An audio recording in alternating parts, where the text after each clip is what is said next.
Good evening, sir. I'm glad to see you safe. I am not safe. I should never have come back here. My life is in danger. I know it. You're much safer here than in that contaminated area. Bullets kill people quicker than diseases and epidemics, Dr. Reed.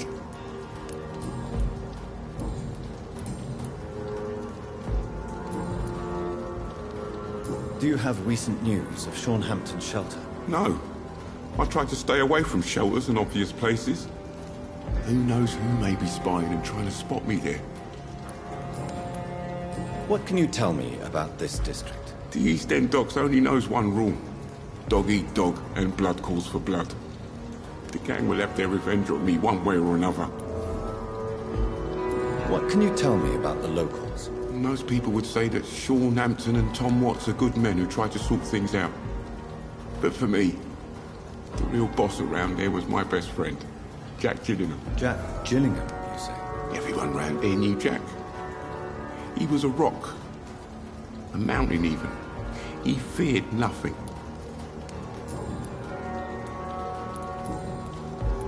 Your friend Jack has something to do with you fleeing to the contaminated area where I found you. I want to know more. Jack is dead. That's all you need to know. Dead because of me. So much violence. So much sorrow. All of that because I refuse to be insulted again.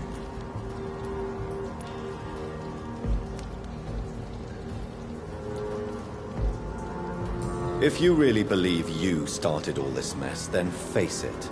Take responsibility and stop hiding. Jack told me once that a real hero does not seek the ordeal, for it is the ordeal itself that reveals the true hero. I now know he was right. Goodbye, Mr. Grader. Take care. Good evening, Mr. Grader. Are you sure nobody followed you here, Dr. Reed? Do you need help, Mr. Grader? Death by disease or by bullet? Do I really have to choose?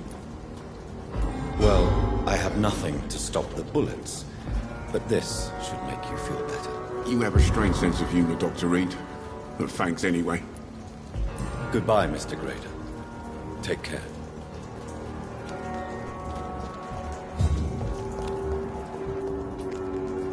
Good evening, young man. There's no need to call me that, Dr. Reed.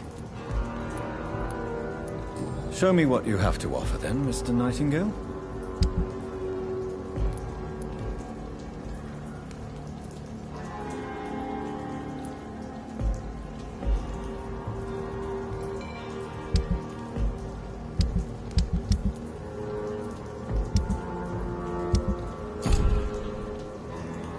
Good evening, young man. There's no need to call me that, Dr. Reed.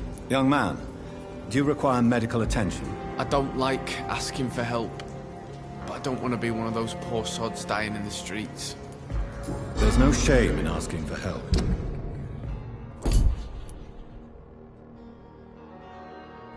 Especially when you are in desperate need of it. Here, take this. You should recover in no time. Thank you, I suppose. Goodbye.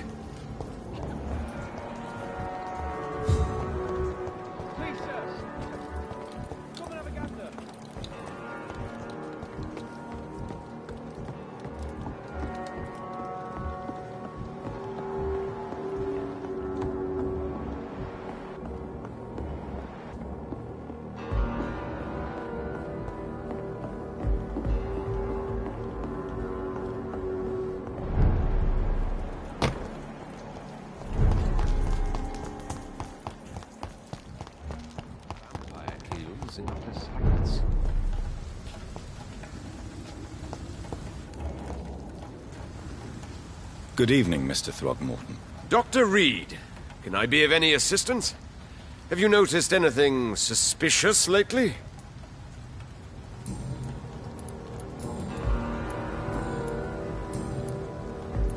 Do you need my medical attention, sir? Actually, I may. In my line of work, I have to stop at any sign of infection. Treating a vampire hunter's wounds is certainly a first for me. I'm happy to help you, of course. Thank you, Dr. Reed. Your support means a lot. Goodbye. And good hunting, Mr. Throckmorton. Wet boots shouldn't be fighting each other.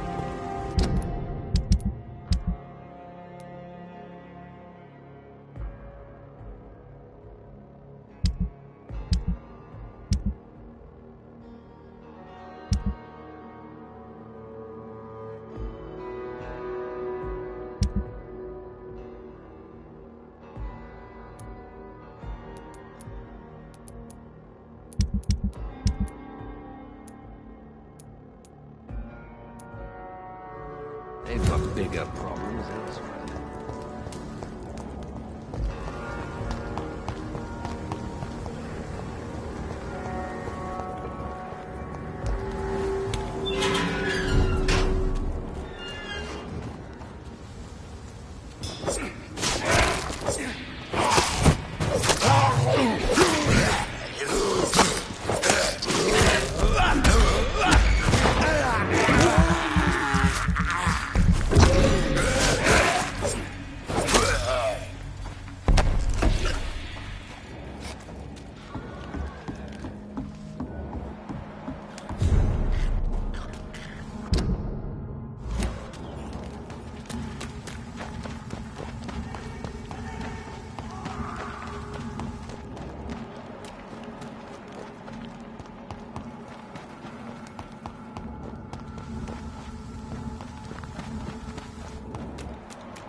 Hello again, Venus. Jonathan, you're still up.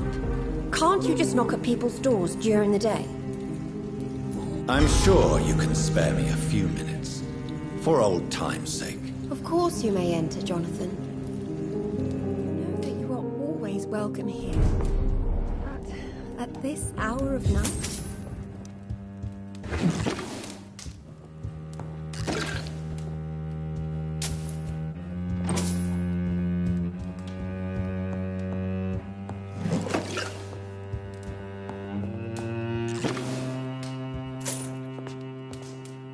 I remember when Mary came here with her husband and her son. It's a pleasure to see you again, Venus. So you returned from the war in one piece too. Thank God. My Clarence is back home too. How is the old rascal? Probably outside, chasing ghosts and chimeras. Clarence has changed a lot since he returned from the war, you know. How have you been since the last time we met? How long has it been? 3 years now? I've done my duty, like all British women. You have no idea what it was like to wait for months without knowing if I'd still be a wife or a widow. I understand. Luckily, this part of town has been saved from the worst of the bombings, from what I've seen. Yes, and it's also true about the epidemic. The flu has killed here too, of course, but not on such a large scale as in other parts of town. Have you noticed anything peculiar about the neighborhood recently? You mean except for your return to town? No. Oh, and again, Jonathan, please accept my condolences for your sister. Thank you, Venus. It was so sudden. And I've been so busy, I haven't spoken to anyone about it. I wish I could have assisted at the funeral, but, you know, it's been so quick. And what with the epidemic in the streets? There's no need to apologize, my dear. It's normal, considering the circumstances. No, it's not. I am sure that Clarence has not even thought to present you his condolences. He is too busy with his penny dreadful stories. Why is my return so surprising? It's more an unexpected happy end than a surprise. You and Clarence, back from the war. You have no idea how hard it's been for me. Venus, why do you worry so much about your family's reputation? Everyone laughs at Clarence now. And they avoid me because they believe I share his insane opinions. I'm a leper in my own community.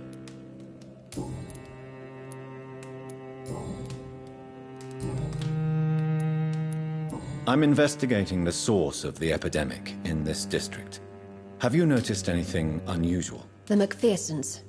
I heard they locked themselves in their own house. They could just be afraid of getting sick. Perhaps you're right. But if I were you, I'd pay them a visit. A big house, reachable through a courtyard, to the north of the railway bridge. Goodbye for now. I remember when Mary came here with her husband and her son. They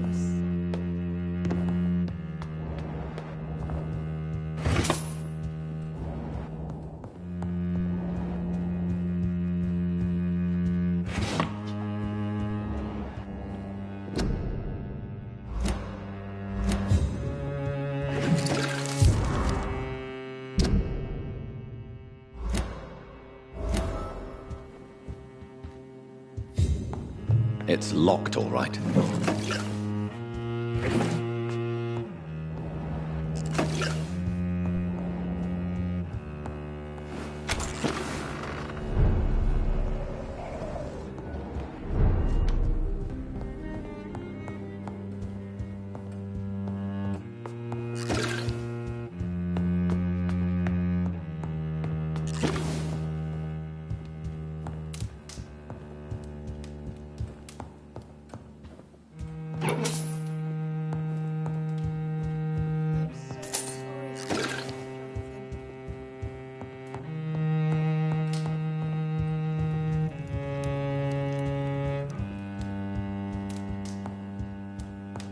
You know that you are...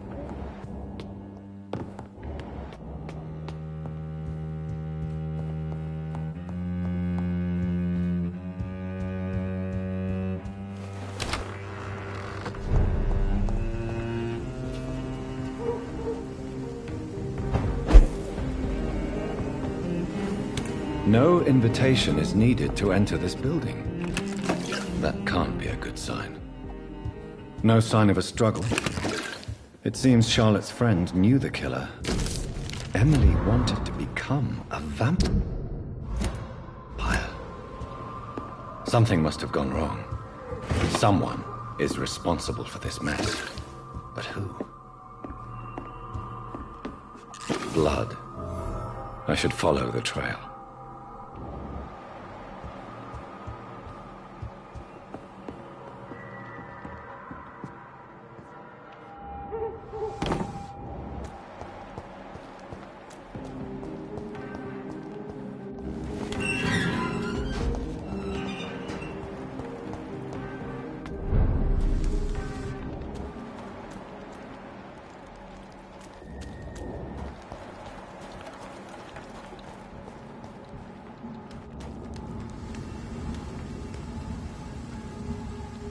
Who are you?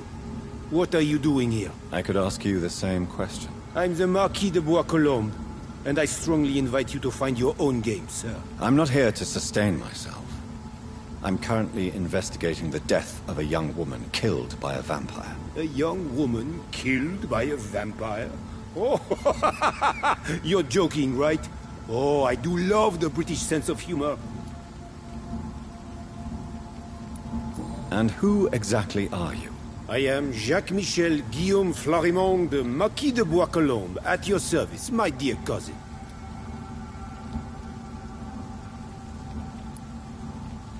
You're French, but your English is quite good. I was born in France, sir, but I consider myself a traveler of this world. So many countries, so many tantalizing tastes. Dear cousin, are we related? We could be of the same blood, my dear. I tend to consider all Econs as family, don't you? What are you doing here? I recently decided to visit London. I've always dreamed of visiting a city on the verge of collapse. Such a delicate, yet intense spectacle.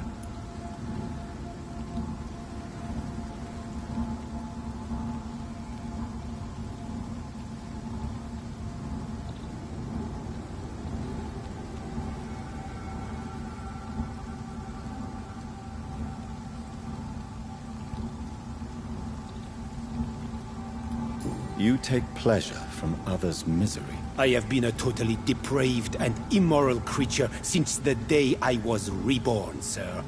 And probably before. What do you plan to do here? Take pleasure. Take pictures.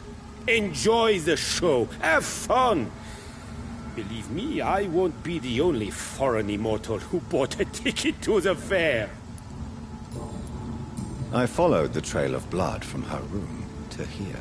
Oh, you're referring to that young woman. Yes, the meeting turned messy. I'm afraid I ruined my last wedding good. So you admit you murdered her? I admit nothing, my good sir. I only regret the blood of that girl staining my clothes. Oh, blood can be so messy. What happened? She wanted to become one of us.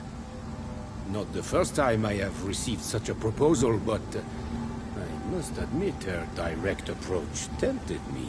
And then what? The body rejected my blood. It happens, you know, sometimes even with voluntary prey. At least her gurglings brought me some fun, until the artery burst. I believe you, sir. Emily's diary confirms your statement. Oh, Emily was her name. Quite charming. Well, mystery solved then. Yes, I suppose so. You can go. And so can you. Farewell, sir.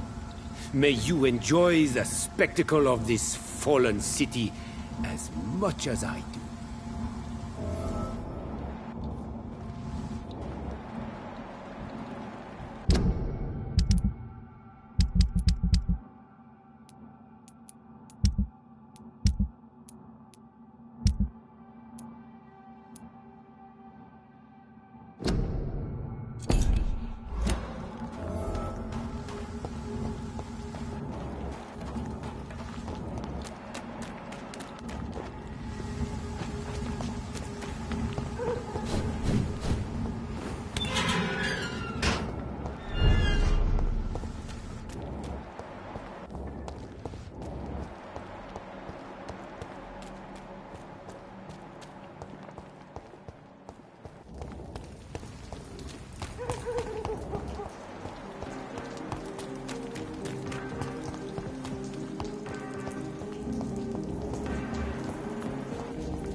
Good evening, old chap.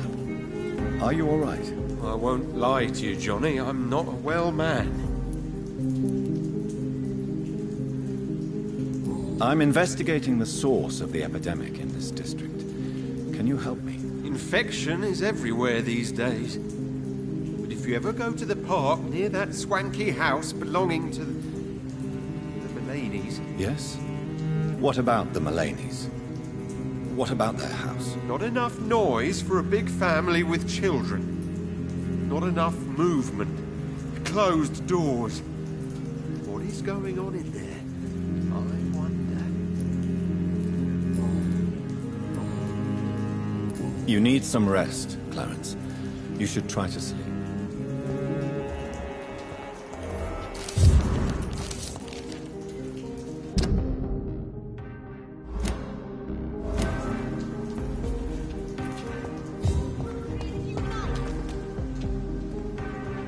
Good evening, old chap. Are you all right? I won't lie to you, Johnny. I'm not a well man. Tell me what you have discovered about vampires, Clarence. They've always been here. And if you search for long enough, you realize others know about these devils too. I'm not alone. Have you shared your research with anybody else? No. But I've published my leaflets all across the city, hoping that someday someone will realize I'm printing the truth. What do you mean you're not alone? Who have you met? The Guard of Prewin, the Brotherhood of St. Paul's Stole, Ichabod Throgmorton. Those names always pop up when you dig deep enough. Have you spoken with any of them? No. With the quarantine, it's almost impossible to leave the West End. But as a doctor, maybe you could, Johnny. Are you asking me to help you prove the existence of vampires, Clarence? Yes, Johnny. Please, Gather all the information you can find about vampires and bring it to me. You're the only friend I have left. I need you. You need some rest, Clarence. You should try to sleep.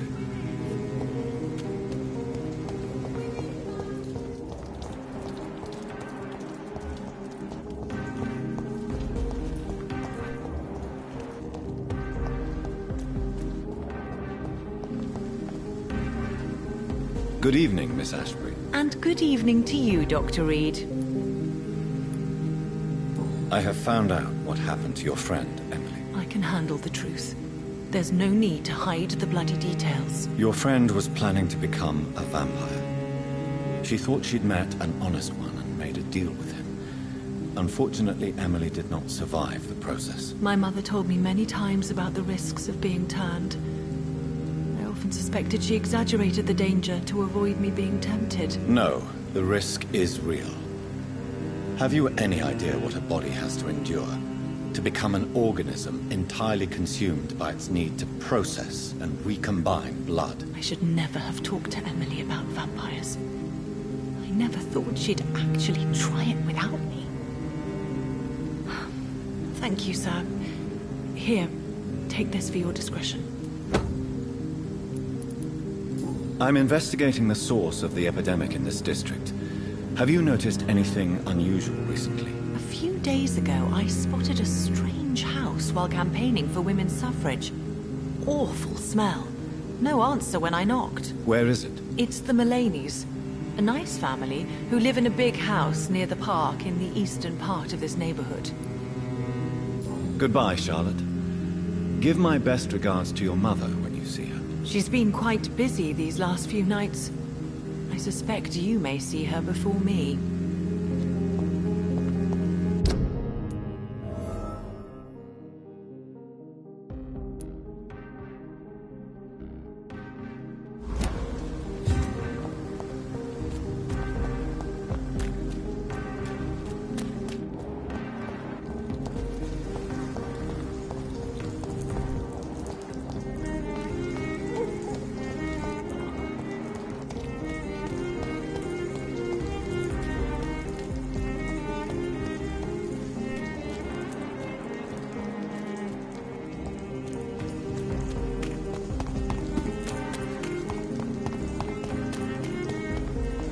Why are vampire hunters sniffing around here?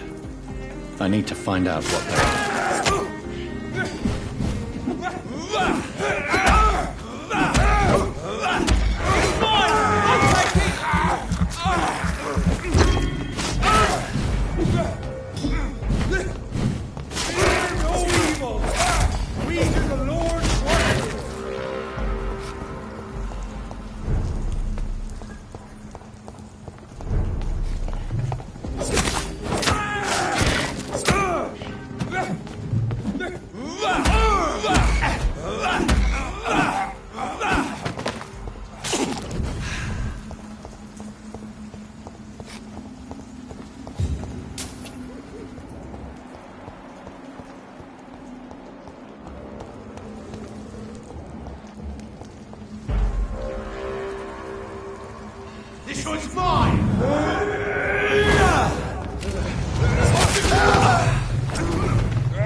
This woman's body has multiple lacerations. They're deep, too.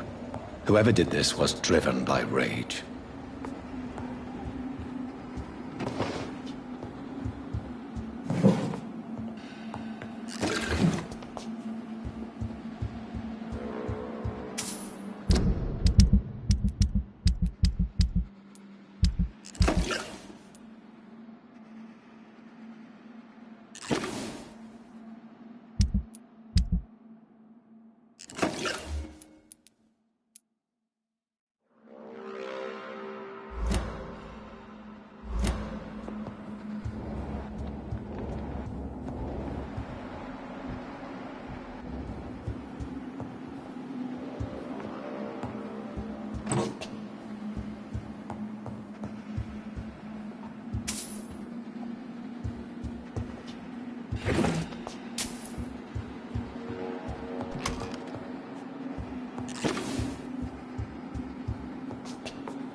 He had his tongue removed and his eyes gouged out. He was a victim of brutal torture.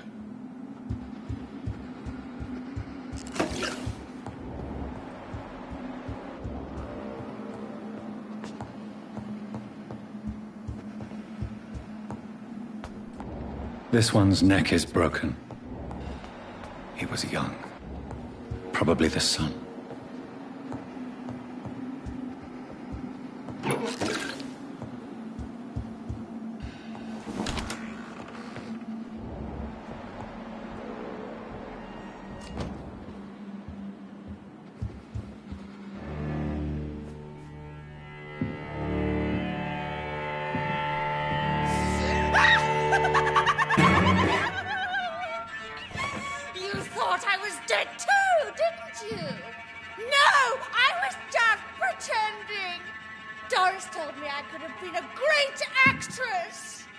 You killed your family. They mocked my talent!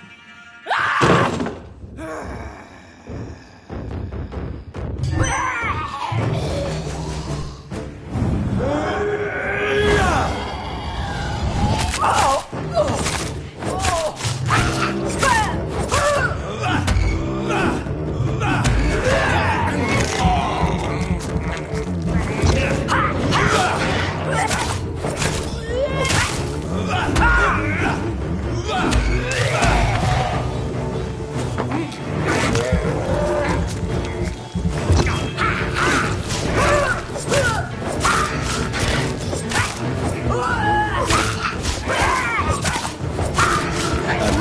Such a radical mutation.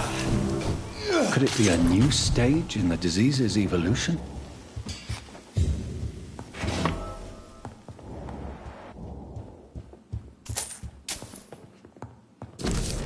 So, this girl took lessons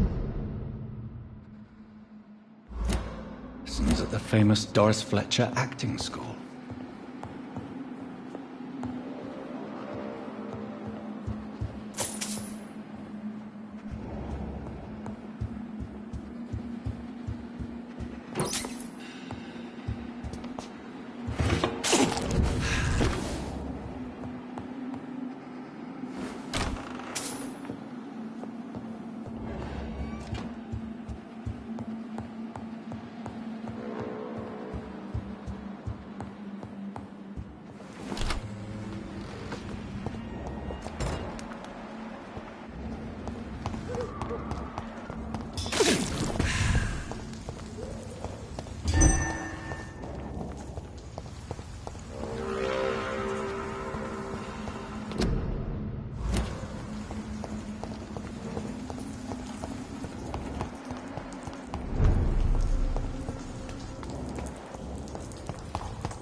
That building is under quarantine. Could this be what I'm looking for? It's locked, all right.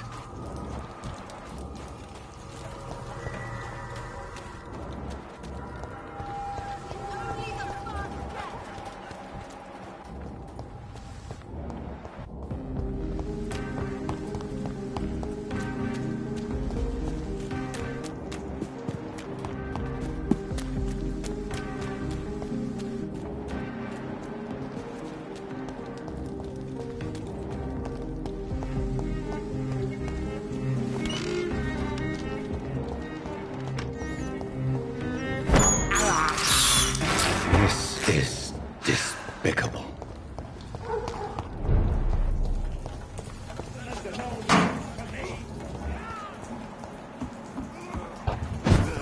No! It's on to us!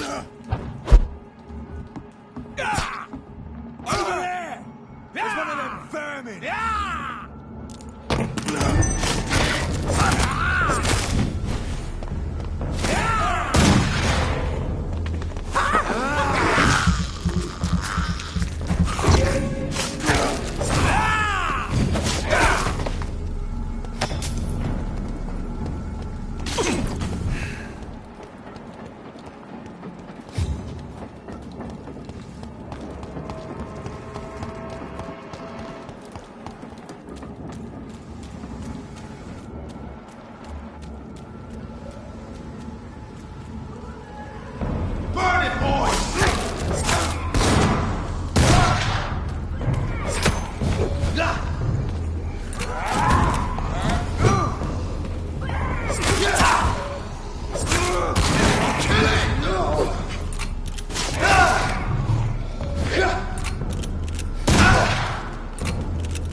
I cannot enter.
So the husband had an affair with Doris Fletcher.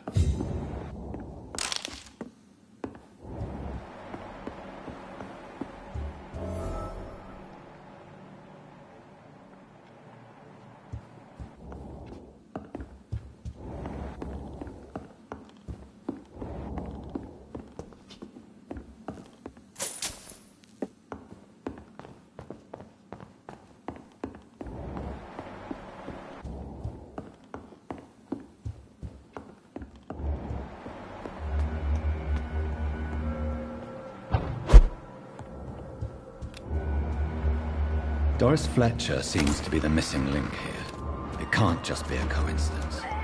I should go to her acting school.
God!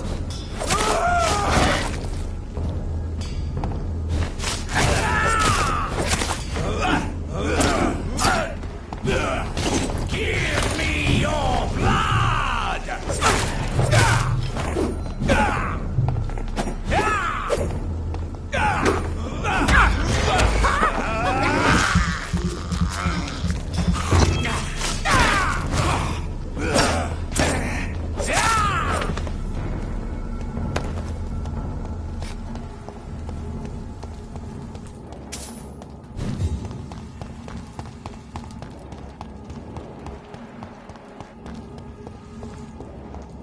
It's locked.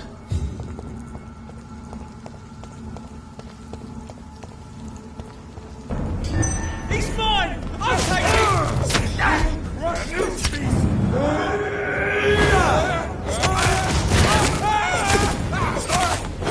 Roll back to the hell that spawned you!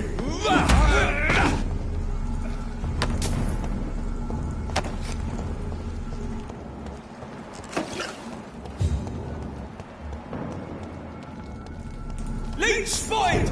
Watch out!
Good evening, Jonathan. How are you? I'm still investigating from inside the Ascalon Club. Can we talk? Of course, my dear. How is your investigation going? I have decided to explore beyond the dictates of reason. What do you mean? You may on occasion find this house closed when you visit me. If so, it is because I have gone undercover. Sort of.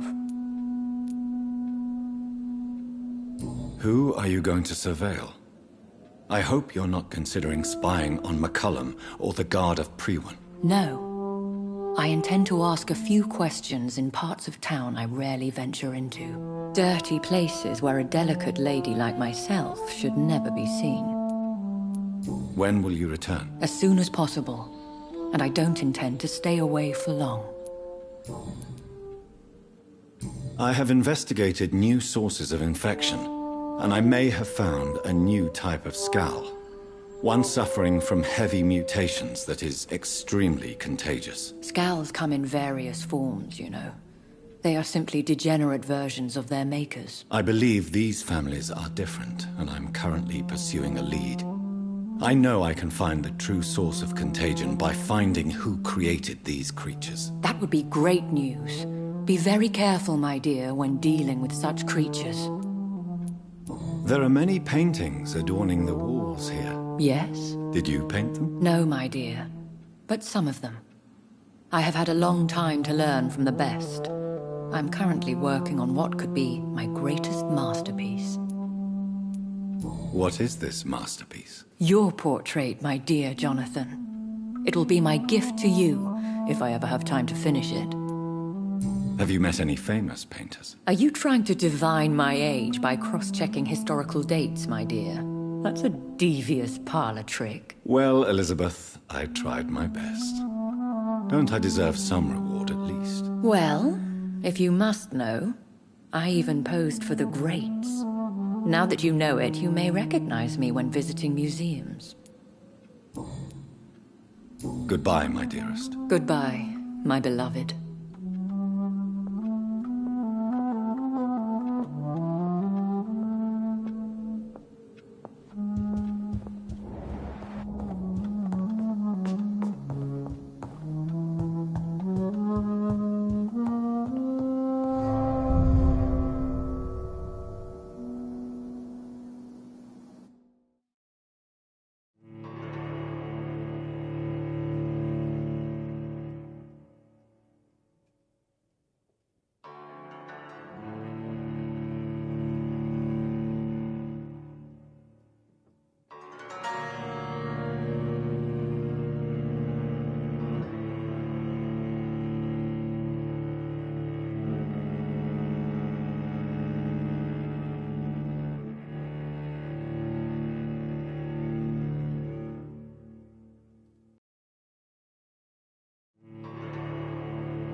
There's an open window on the second floor.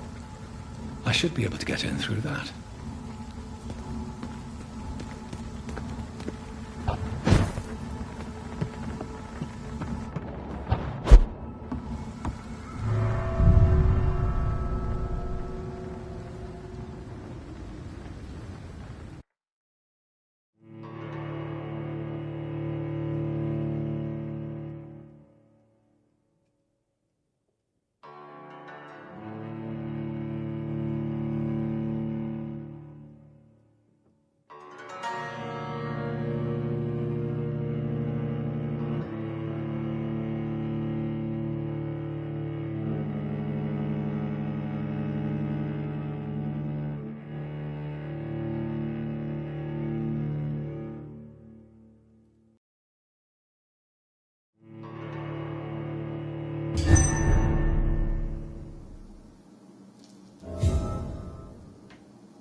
Woe to you, nations.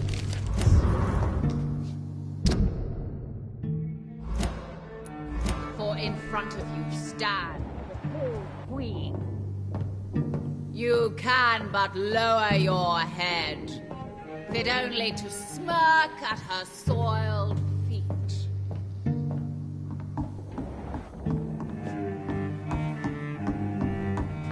Can that be Doris Fletcher's voice? Where does it come from?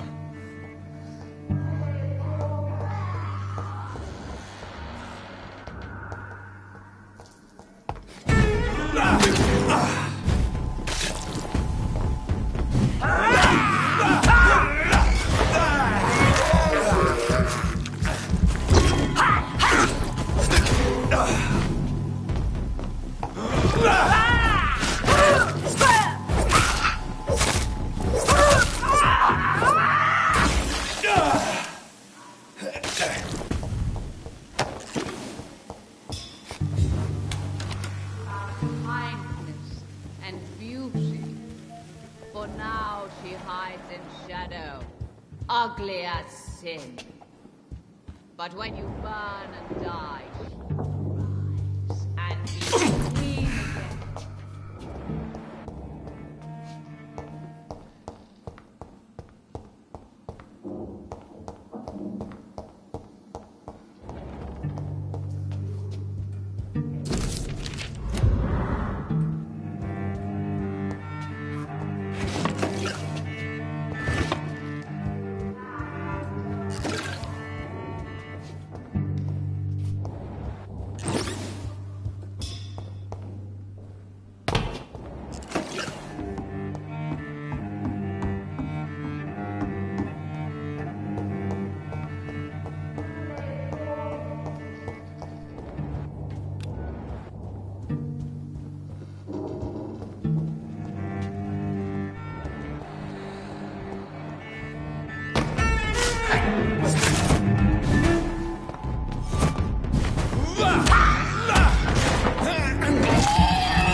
It's locked, all right.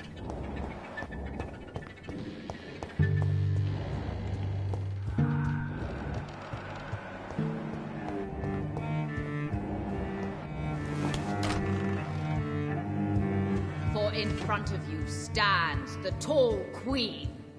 You can but lower your head, fit only to smirk at her soiled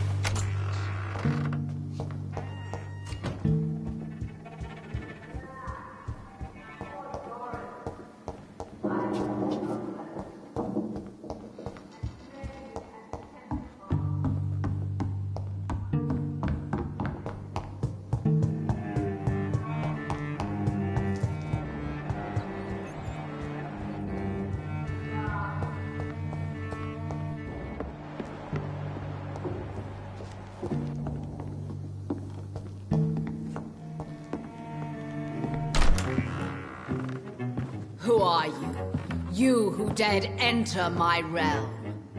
Are you here to worship or mock me? I'm here to put an end to the vampire epidemic, Miss Fletcher. Ah. But Doris Fletcher is no more. She was consumed by this putrid flesh that now enshrouds her. You feel anger for what happened to you, but I can help you. I'm a doctor, Miss Fletcher. Doris Fletcher is no more. All that remains are the dreams of the queen she was, and the queen she'll be. Until then, all shall die, for that was her final wish. Your blood, hear and obey, for your queen commands you. Attack!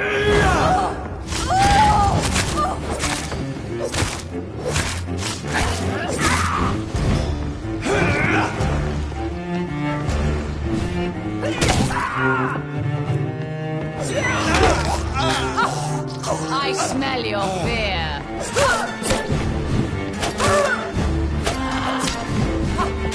Touché, sir.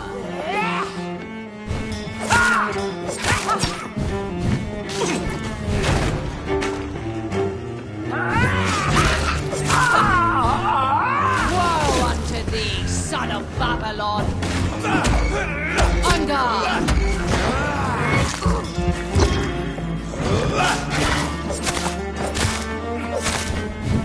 Behold, Kinslayer, the disgrace of she who was once renowned. Will she be the queen again once they all share her fate?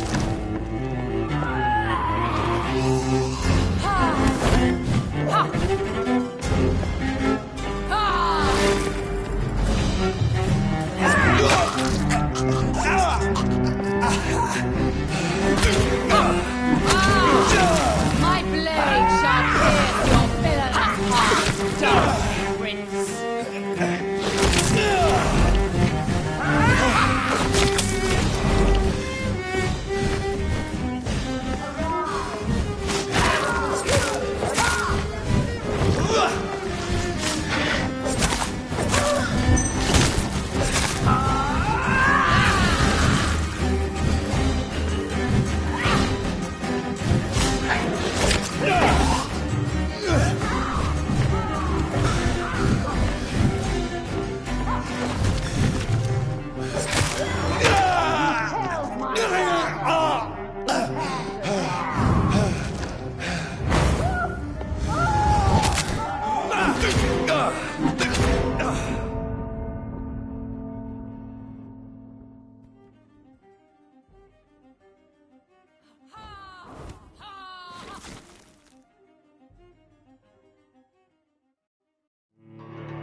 My blade shall pierce your villainous heart.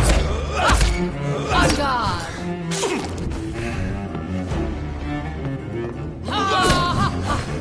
Your hand is shaking.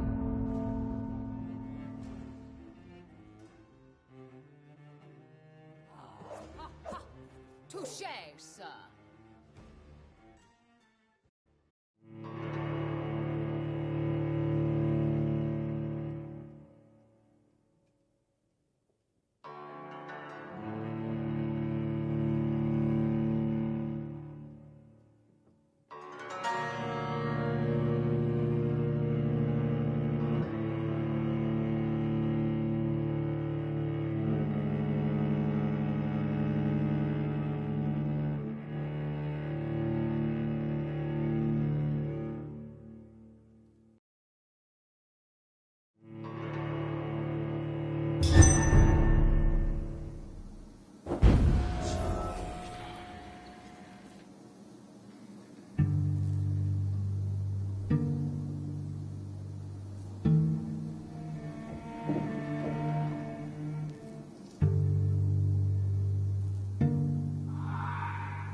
My blade shall pierce your villainous heart.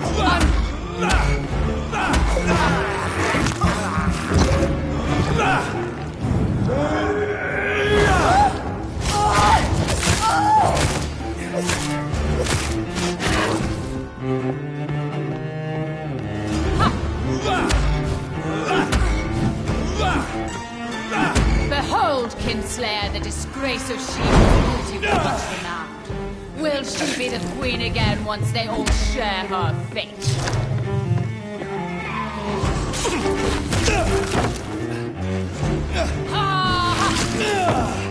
Your blood will be mine!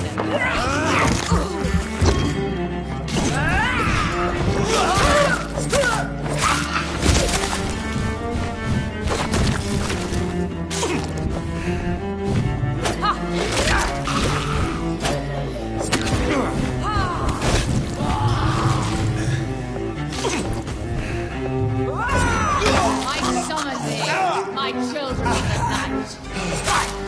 Name! Spit!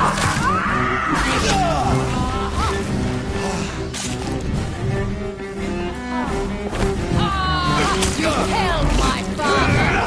Prepare to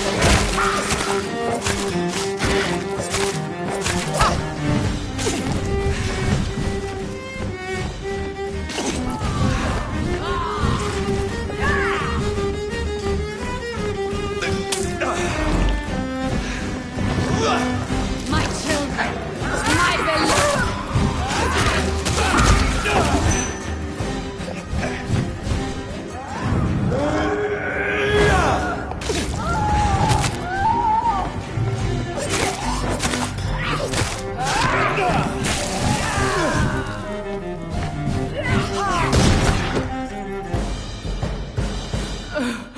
Wait. I beg you, wait. What? I don't want to die. And I did not come to kill you, Miss Fletcher. Will you spare me then? Save this cadaverous carcass of mine.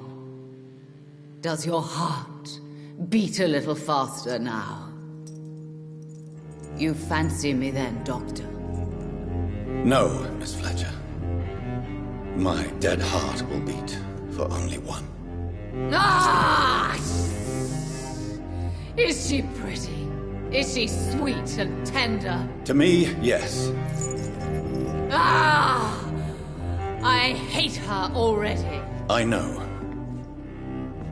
And this is partly why you must be destroyed. But you just said... That I did not come here to kill you, yes.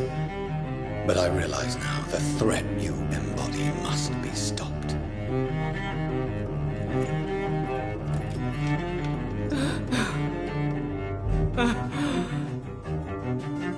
Will I be remembered?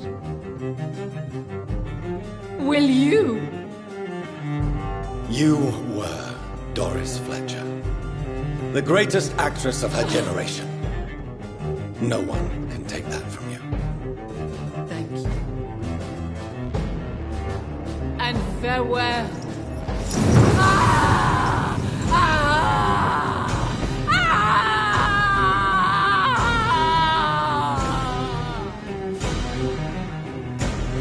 Farewell, Doris.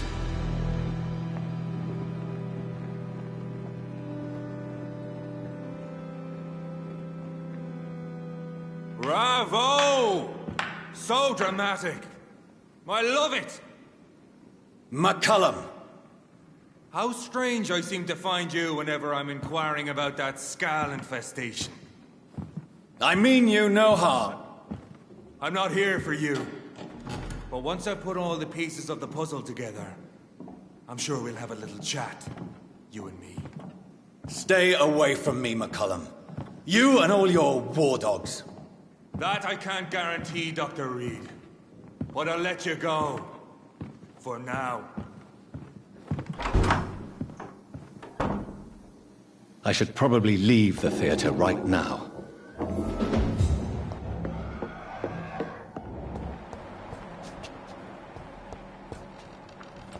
The West End should be safe now. But London is not. It would be wise to benefit from the Ascalon's protection while I continue my research during the Great Hunt.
These people want me dead. I need to leave now.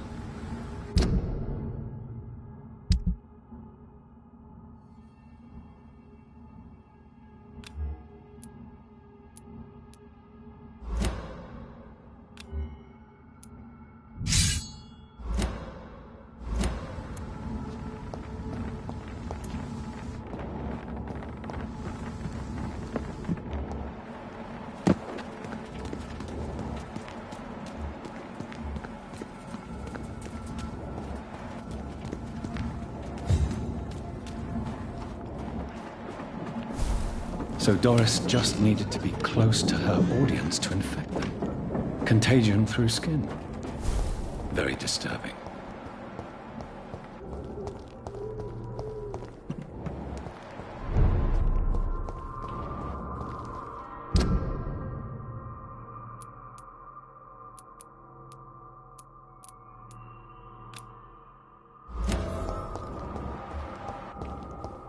When science fails you, this elixir will give you faith again.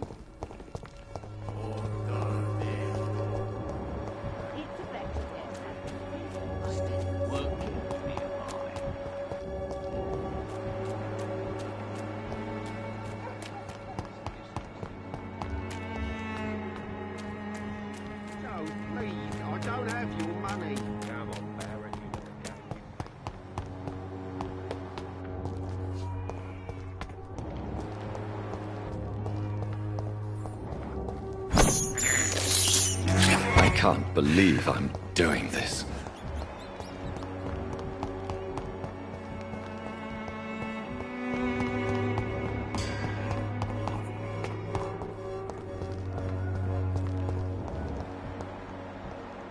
Pain has made me blind.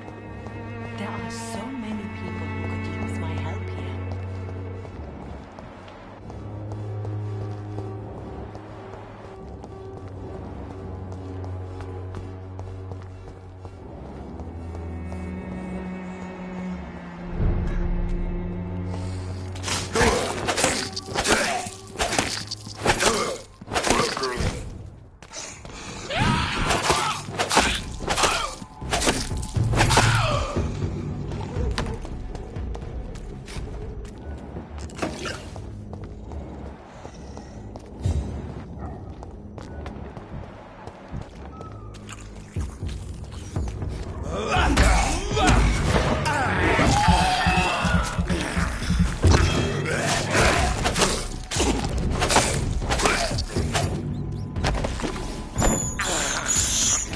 This is despicable.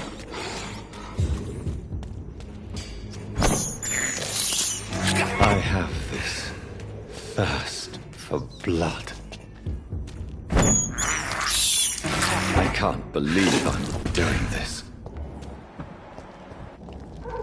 Over there!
What news, Jonathan? I've heard you've now joined the vampire elite of London. Did Elizabeth tell you? So it's Elizabeth now. My.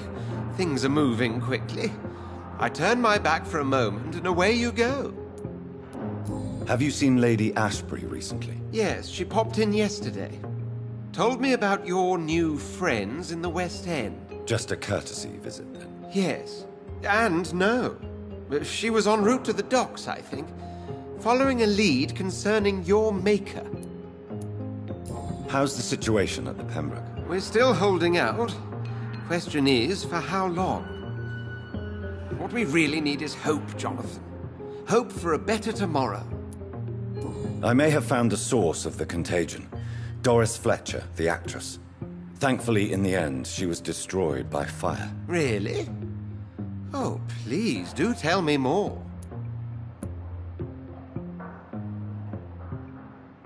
Doris was a heavily mutated skull. Almost a new breed entirely. It's as if the disease had completely altered her mind and body. Highly contagious. As if the disease had taken control of her will? Yes. Once a beautiful and brilliant woman, she became motivated by hate alone. Oh, she was a beauty. I met her when she visited the hospital to cheer up the sick. Too bad the fire destroyed her. But it was probably for the best. Have you heard of similar cases? No, I don't think so. Except, perhaps, it reminds me of an old report from the Brotherhood. Well, more an article, really. What was it about? The author, a friar, referred to a rare form of contagion in a skull he observed during the Black Death.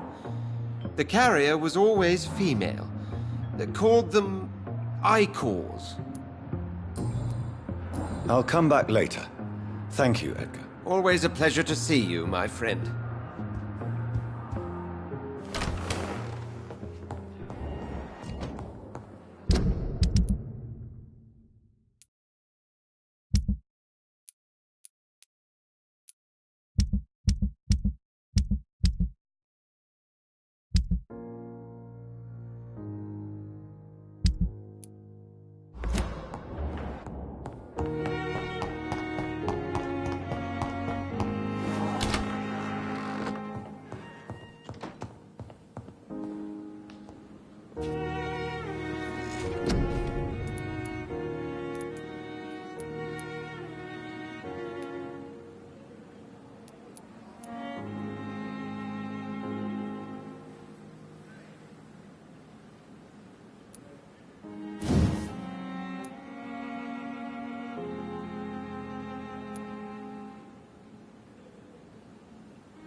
Hey, Doc. Am I right to assume your wife's letter pissed you off, Clay? I was so mad I threw away the knife she got me when we got married. Your wife gave you a knife as a wedding present. That knife has always been my lucky charm. If I'd had it in my hand when I got stabbed on that pier, I'd not have been wounded. A lucky charm? I never would have taken you as the superstitious type. We all have our flaws, Doc. Mine's to have my weapon of choice for when the really dirty business comes around.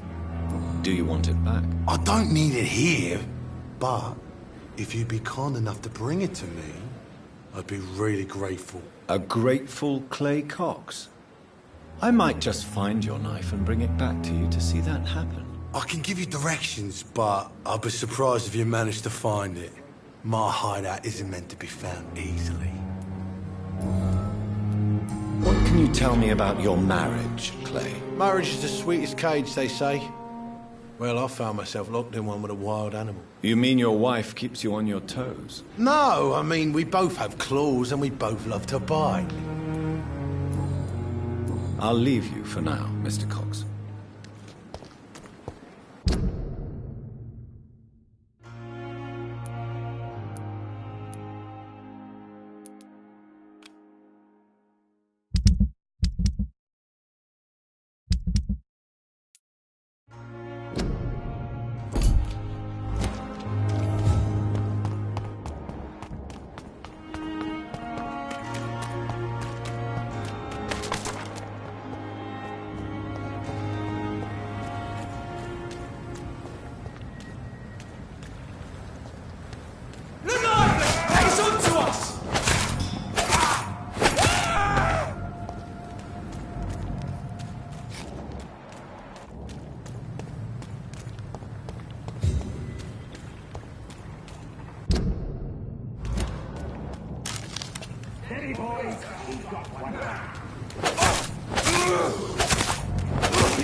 This must be Clay Cox's knife. A fine blade. No wonder he wants it back.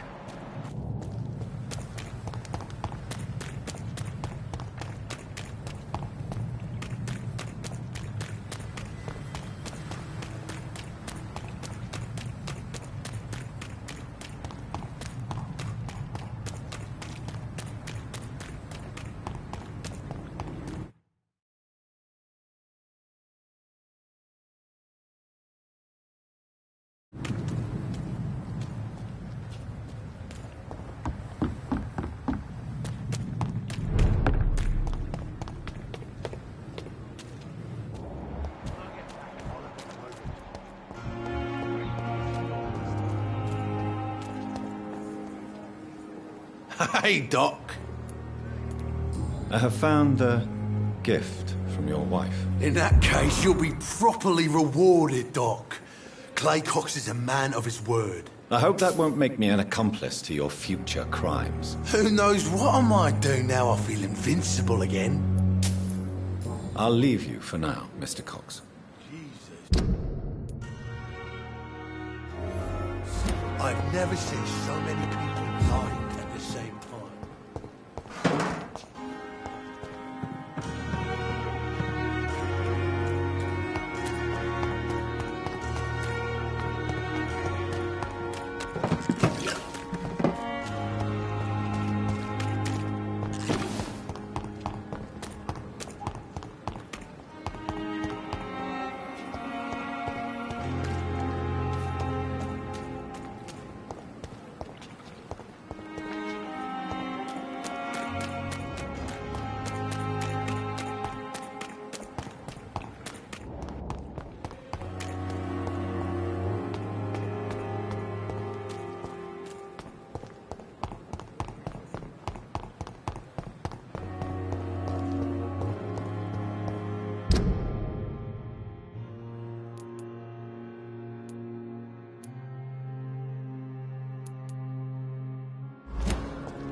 I have this thirst for blood.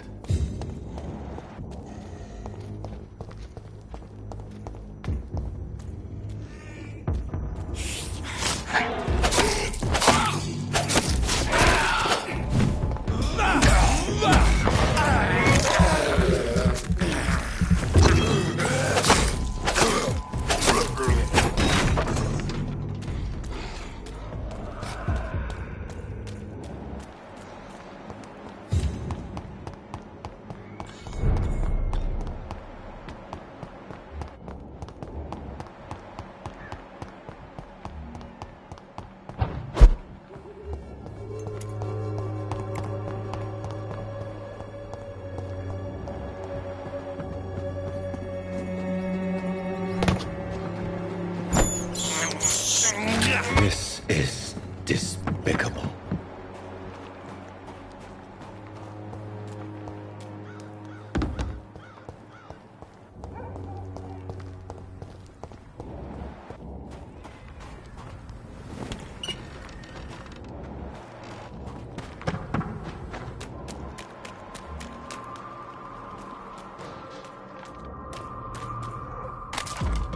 I'll send you back in a fucking grave!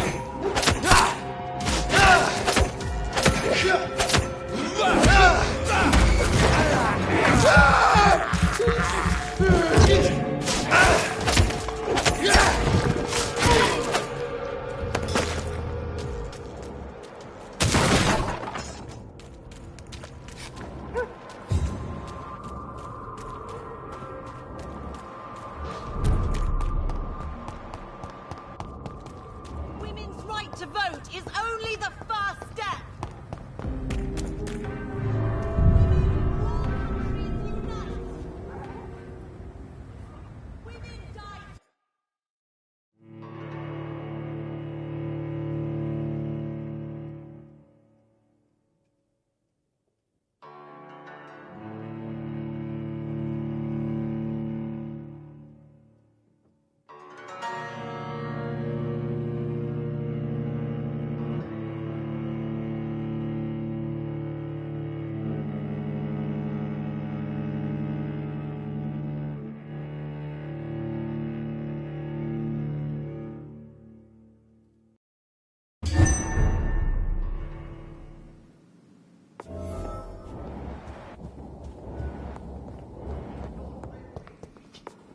For as long as I've been a member, I've never seen so few vampires attending the club.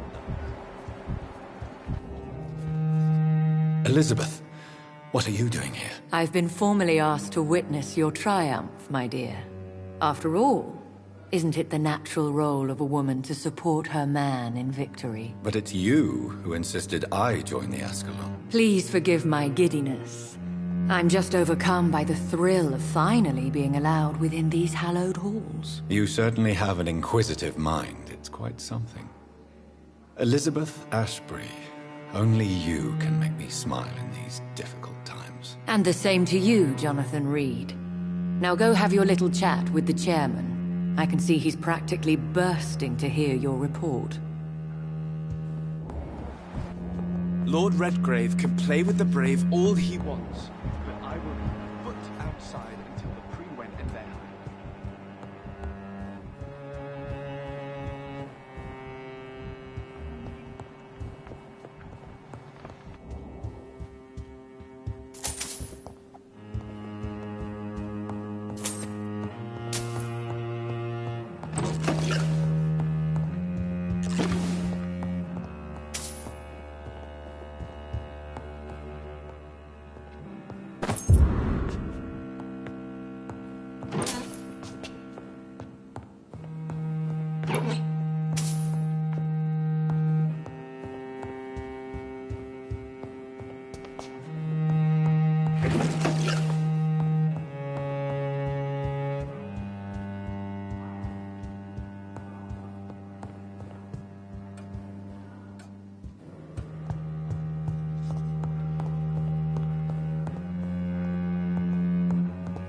Welcome back to the Ascalon Club, Lance-Bearer. Please, tell us the good news. Have you put an end to the epidemic? My hypothesis was correct. Doris Fletcher was the source of the contagion in this part of town. She was probably the first to be infected. And you cleansed her before the hunters, I've been told. Well done, Dr. Reed. You thrust your lance and pierced the very heart of the corruption. I'm just a doctor. The important thing is, we won a major battle for the survival of London. For that, we salute you. Thank you, my lord. Now, I have another task for you. One of the utmost importance. Perhaps even more so than the previous. I'm listening. It's time for you to perform a most sacred duty for the club. I want you to recruit a new vampire. Recruit a new vampire? Are you sending me on some sort of diplomatic mission? Not exactly. I want you to make Aloysius Dawson the Ekon he deserves to be.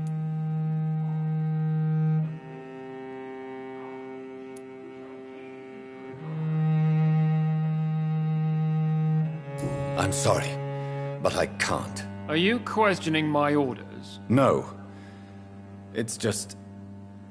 I'm not sure I'm ready to have another progeny after what happened with my sister. The rebirth of Aloysius Dawson is a necessary step in our campaign to ensure the safety of London. How would you like me to proceed? Aloysius is waiting for you at the Dawson estate. Once the deed is done, I'll join you there to celebrate this momentous occasion. Before I go, I have a few questions. All right, I'm listening. Why Aloysius Dawson? Because he is about to die, and he just may be the most influential man in England. After me, of course. Does he know I'm coming? He can't wait to become your progeny, Dr. Reed. Especially now that you have shown how strong your lineage is through your sister. Did he choose me? No, I did. My decision is very recent, to say the least, but it is entirely mine. You invited Lady Ashbury. Wouldn't that be breaking one of your cardinal rules? No women allowed. Not allowed as members, no. But considering the circumstances, I thought you'd like to have her here to witness your triumph. So it's a temporary admittance, then? Something of a bargain, considering the crisis we're currently facing. How would you like me to proceed? Don't worry. Aloysius has had many years to prepare himself. He has studied our kind for decades. Is there any danger? Our blood alters a mortal body so deeply that some don't survive the metamorphosis. They die for good. But Mr. Dawson has been preparing himself for a long time. So shall I just let him drink my blood? Yes. Aloysius will gratefully sup on your blood. His heart will slow, then stop. But he will rise again as one of us, an immortal. Goodbye, Lord Redgrave.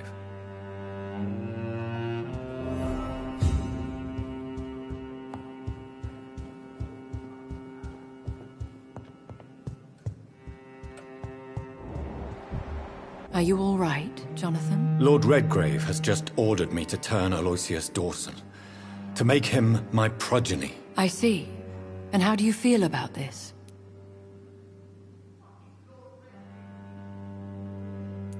I'd like your advice on the matter. The real question here is, why has his lordship given you this task? Do you think it's some sort of trap? Do you really want to know what I think about this? I do, yes. To make an immortal of a soulless blackguard like Aloysius Dawson will only lead to a disaster for London.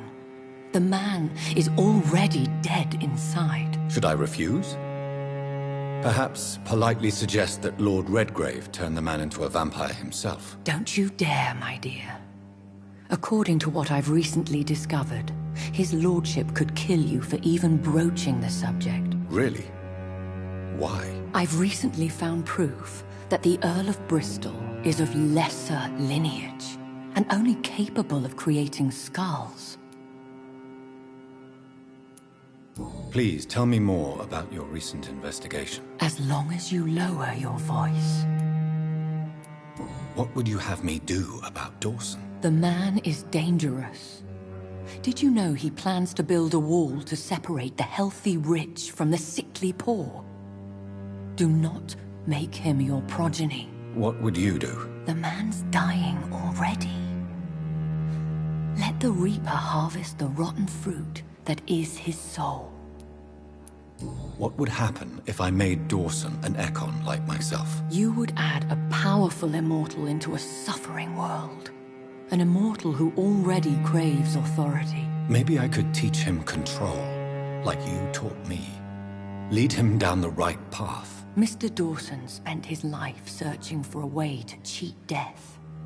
I'm sure he has spent decades dreaming of how he'd spend eternity as a tyrant. Are you sure your information about Redgrave is correct? He says he's the progeny of the great knight William Marshall, who lived some 9 centuries ago. That's a lie. Lord Redgrave is unable to create anything but skulls, if the poor souls survive at all. How can you be sure the information was correct? I made the acquaintance of a most interesting informer while investigating your maker, from whom I learned the truth about Lord Redgrave. Why so vindictive? You suddenly sound like you're angry. Forgive me, Jonathan. I hate myself for it, but I feel such pride in my discovery. I'm afraid I just can't help it. Which is? He did serve William Marshall. And yes, the blood he covets as a token does truly belong to that legendary knight. But he was never his progeny. His lineage is not so noble. Goodbye for now, Elizabeth. Goodbye, my dear. Please, be careful.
It looks like vampires have to obey Mendel's laws when producing progeny.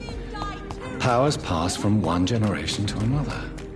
That's why Dawson wants me to sire him.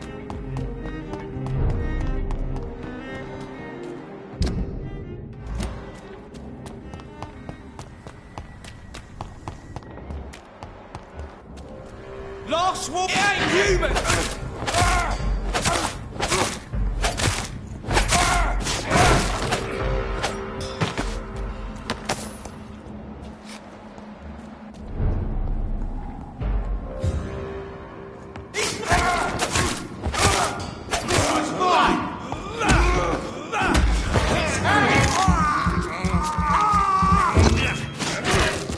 Some of that!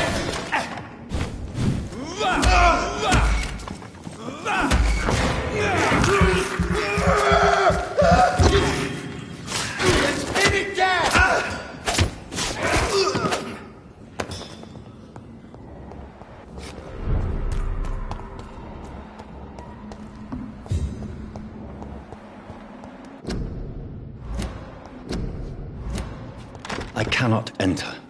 I should find another way to get into the neighborhood.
I think this passage could lead me close to Aloysius Dawson's mansion. Don't you know better?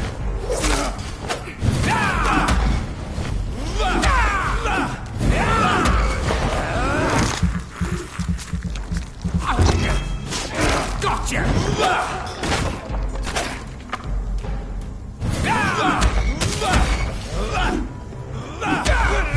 You're feeble!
blood is now mine!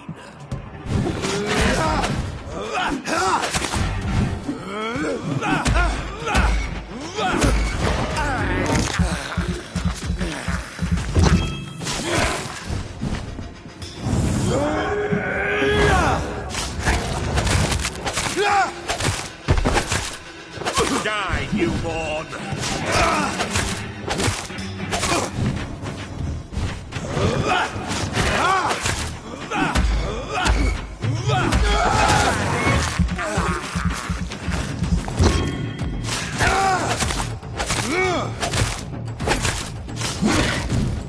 For Ascalon!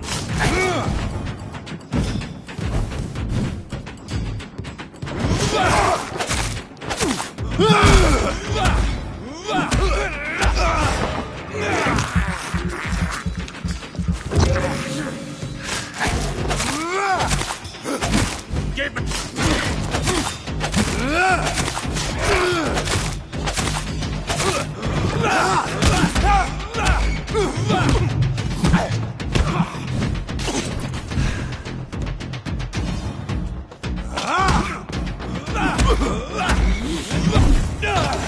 Die, newborn!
It's locked, all right.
I cannot enter.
I can't believe I'm doing this. I have this thirst for blood. I can't believe I'm doing this.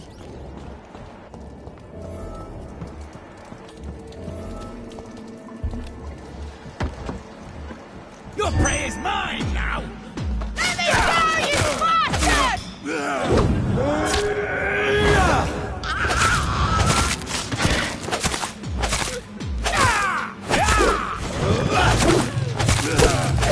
How long are you gonna keep me locked in here? Stupid newborn! Disgusting asshole! VampYr or not, I'll never be away!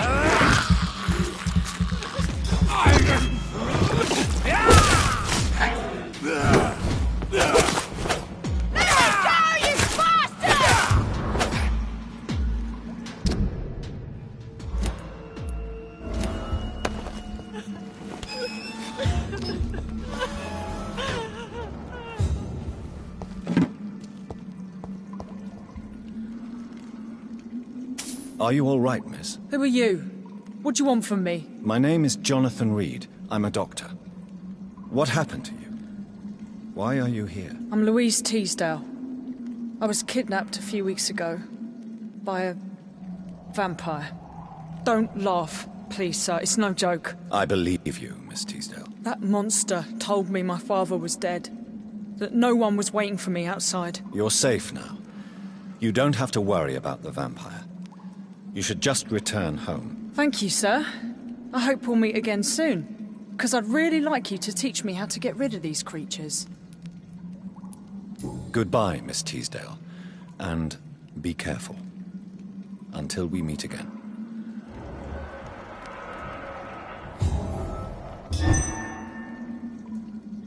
I don't know your father, but I'm sure he wouldn't like to see you here.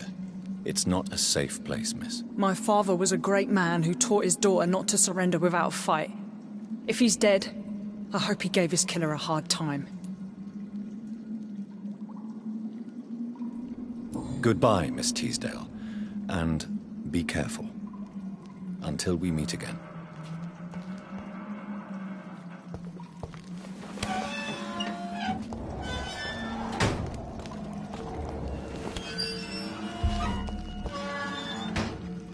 I don't know your father, but I'm sure he wouldn't like to see you here. It's not a safe place, miss. My father was a great man who taught his daughter not to surrender without a fight. If he's dead, I hope he gave his killer a hard time.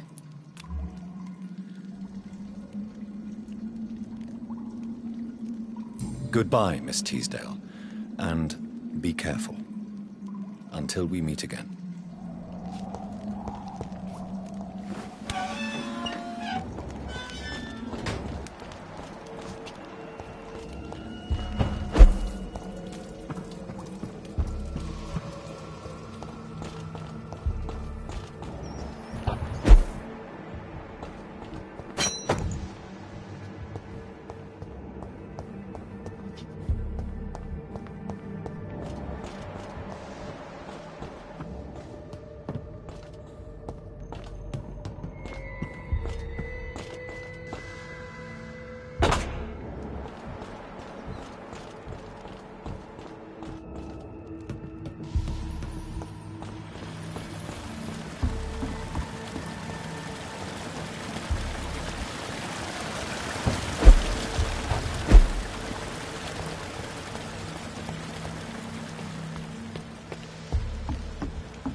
Good evening, sir. May I ask you what you're doing here at this late hour? I'm conducting an investigation about the epidemic in this part of town. And who are you, sir? I'm Dr. Jonathan Reed, from the Pembroke Hospital. May I ask who you are, and why all the questions? I'm Detective Inspector Charles Albright from Scotland Yard. And I don't find your answers convincing. What is a Pembroke doctor doing in the West End at this time of night?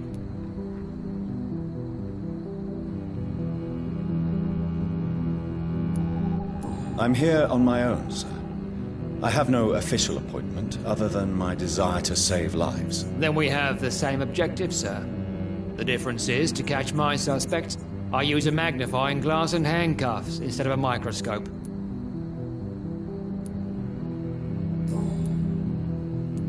What can you tell me about this district? I'm the one asking questions, especially when there's a killer on the loose. What killer? I'm not going to discuss that with the civilians, sir. Haven't I told you about the investigation I'm conducting? Perhaps I could help you. All right, without giving you too much information, I'll tell you this. I'm convinced there is a homicidal maniac on the loose, using the epidemic to disguise his kills. And what about the epidemic? We both know the situation is critical, don't we, Doctor? Colleagues of mine die almost every day.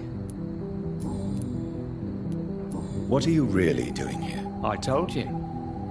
I'm a detective inspector from Scotland Yard, investigating suspicious cases in the area.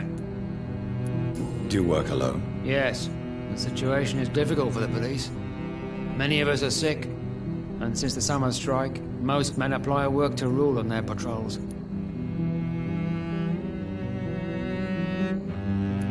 What about the situation in the East End? Why are there no police there to protect the civilians? I know, it's a shame, but we just don't have enough men to cover the entire city. Why are you investigating at night? Criminals rarely act in daylight, you know. But since you are also a night worker, have you noticed anything strange, which requires police attention?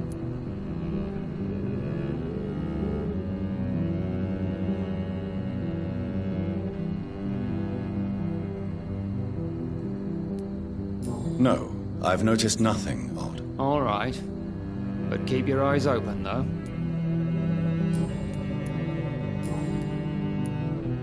Tell me all you know about that homicidal maniac you're looking for. I'm not even sure there is only one. The wounds are always the same, but the modus operandi varies. Sometimes violent and brutal, sometimes precise and swift. How could different killers inflict the same wounds? That's my main problem. If my theory is correct, maybe we're facing a group of individuals sharing the same violent tendencies. Perhaps a sadist cult. What are you investigating, exactly? I have a missing woman, possibly abducted a few nights ago. Louise Teasdale. It seems you already found my other missing person, Mr. Tadao Kimura. Tell me about Louise Teasdale. She's a waitress. Her father reported her missing.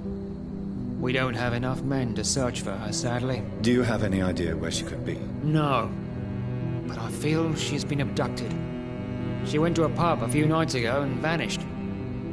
I thought about the sewers, but I'm not equipped for such an investigation. Do you know anything in particular about a man called Aloysius Dawson? Who doesn't know the man? I think he intervened personally to put an end to the police strike of last August. What else can you tell me about him? Aloysius Dawson is exactly the kind of powerful and influential man who could commit murder and get away with it, with just one phone call. Goodbye, Detective Inspector Albright. Goodbye, Dr. Jonathan Reed. I'm sure we'll talk again soon.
Good morning. Good evening. Good evening, Miss Price. I'm Dr. Reed. Do you remember me? Dr. Reed? Yes, of course. You are the doctor who healed me and my mum. Good evening, Dr. Reed. Good to see you too, Carol. Are you all right? Oh, yes. I did not hurt myself recently. I know how to take care of myself now. I'm almost a grown-up. Why are you awake at night, Carol? I am helping my mother in her shop. It's not easy, but I'm a grown-up now. I'm sure your mother is grateful for your help. I do the best I can. But I'm so clumsy sometimes. I drop things. I injure myself. It's a good thing my mother has the patience of an angel. Why is work not easy? Is something or someone bothering you? Oh no, most people are gentle with me. But I'm so nervous sometimes. I pay no attention and hurt myself. Good thing my mum learned first aid. What can you tell me of the people living nearby? I don't speak to many people, except our customers. It's not easy to make friends. With the epidemic, it's even more difficult. What can you tell me about the epidemic? Some of our regular customers have left London. Some others only send their housemaids now. Everybody fears the contagion.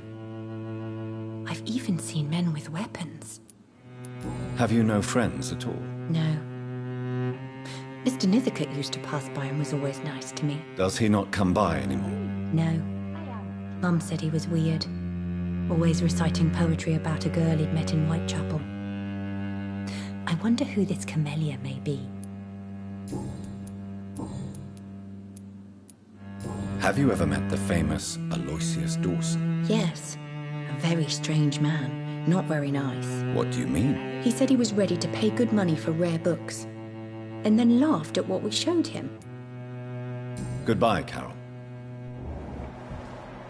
Good morning. Good evening, sir.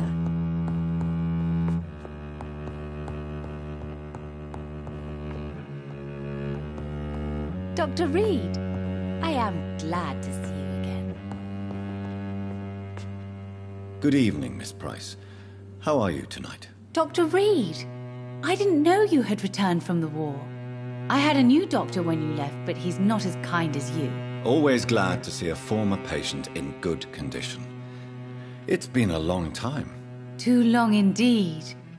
And as a token of my appreciation, I'll grant you the best price if you fancy buying anything from my humble shop. I am sorry, I can't help you, sir. Perhaps you should talk with someone else instead. What can you tell me about yourself, Miss Price? I'm still managing my shop. The only difference is, since the quarantine, we're open at night.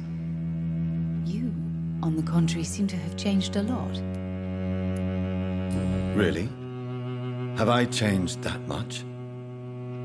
It must have been the war and the night shifts since my return. Don't get me wrong, Dr. Reed, you're still handsome. Just maybe a little bit wiser, more serious. It suits you well. Tell me more about yourself. No new fiancé? I remember you were hoping to get remarried. Good morning. I'm sure you must have a Good few evening, suitors. sir. Who would marry an old bat like myself with a grown daughter and a little business? As you know, I only fancy handsome men like yourself. Have you noticed anything in particular in this part of town recently? Other than you coming back to cheer me up? Nothing at all, Dr. Reed. Carol's gratitude is exemplary. She seems determined never to leave you. I'm taking care of my daughter as well as I can. It's not always easy, but she's the best gift life gave me. But she'll probably leave you someday to live her own life. Perhaps you should talk with someone else. Will that be difficult for you? Why would she leave? Children sometimes stay with their parents until the end, for they know no one else will love them as much.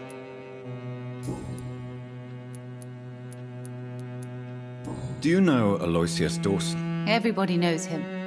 He's only been to my shop once, though, looking for rare books and other intriguing antiques. Did he buy something from you? No, he left quickly. He almost laughed at my goods. Mr. Dawson may be a rich man, but you can't buy good manners. But isn't Aloysius Dawson known for his philanthropy? That was before his brother Robert died in an aeroplane crash. Since then, the remaining twin has turned into a heartless tycoon. May I look at your goods, Miss Price? It's always a pleasure to have you here, Dr. Reed. Take all the time you need.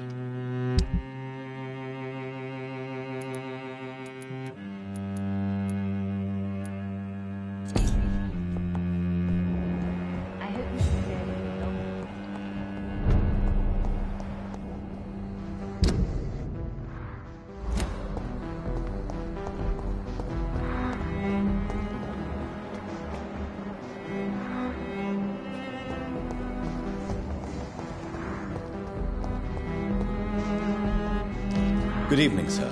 I'm Dr. Reed. Can I be of assistance? Dr. Reed? Dr. Reed? Is there anything wrong? No, it's just... your name sounds familiar. And your face. Have we met before? I think I would remember. So I suppose the answer is no. That's odd. I'm certain I've already heard of you. My name is Pericles Baker. Does that mean anything to you? I'm afraid not, sir. But it's a pleasure to meet you anyway. The pleasure is mine, I guess. I only wish I could remember when it was that we met. Tell me about yourself, Mr. Baker. What are you doing out here in the middle of the night? We are waiting. Waiting for someone. And why are you waiting for this person? Because we need to leave this city. As soon as possible. Why do you want to leave the city? I'm not really sure. Can you tell me anything about this district? As you like asking questions so much, would you allow me to ask you one first? Please. Be my guest. Do you like this city? I know we are not living in the most peaceful of times, but I have learned to appreciate London's complexity. Yes, me too. This city tests us. It invites us to find ourselves, to discover our true nature scattered throughout its dark streets. But what if we don't like what we find? Do we ever know who we are? I wonder sometimes. Or maybe it is the journey to find out who we are that changes us. And what do you do, sir? For a living, that is. I stopped working when I decided to leave. When I realized what I wanted. Wanted something this city can't provide. But what were you doing before you took this decision? Does it really matter anymore? Considering the past seems so pointless to me. I have lived in this city all my life. And now I think it's over. Tell me more about why you want to leave London, then. I just don't belong here anymore. I had to convince my brother to leave London because I know we need to find another life out of the city.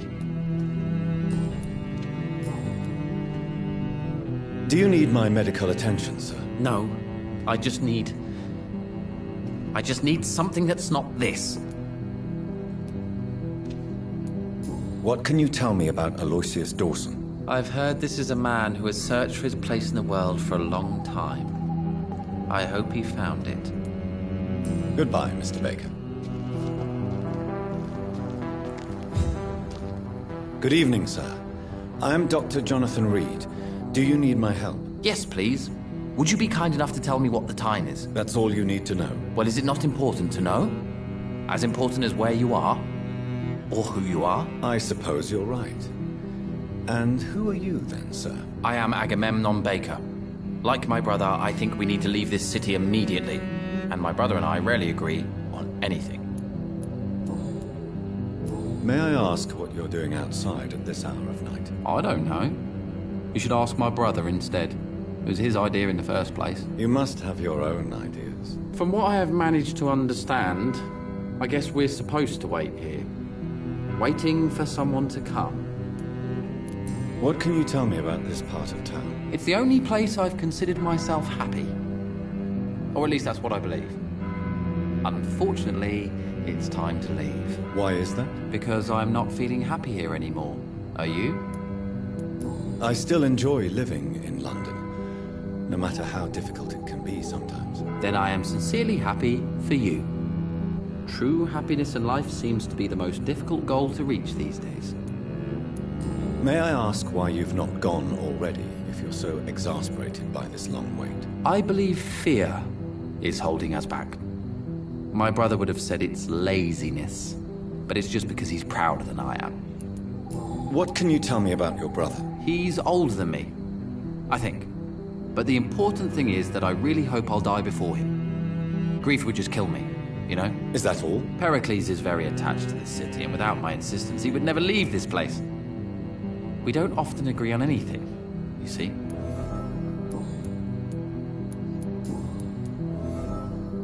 Who are you waiting for, exactly? The more I think about it, the more I believe it's not exactly a person we are waiting for. But what else could it be, then? I don't know. A feeling? An event? An impulse? How can I tell? Something that would allow us to leave this trap. I'm afraid I'm not following you. What kind of trap are you talking about? Have you ever felt like life trapped you in a role that does not fit you? That you are not in your place? That sort of trap. Trap? And you think leaving London will free you? At least it will give us the chance to be free. That's more than our present situation. Hope, Doctor. Hope is what truly drives mankind. What can you tell me about Aloysius Dawson? You should ask that question to my brother instead. Personally, I've not seen Aloysius for many years. Goodbye for now, Mr. Baker.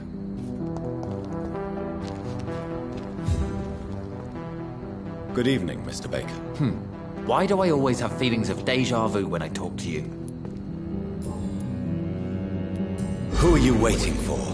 I'm sure he has a name. I really can't answer that question, since I don't know that person. And why is that? This person is mostly my brother's acquaintance. I don't even know his real name. Only that this man could help us leave this city once and for all. But why would you need this person's help to leave London anyway? Well, I thought we should have left this cursed place already, but my brother convinced me to stay a while longer, and here we are.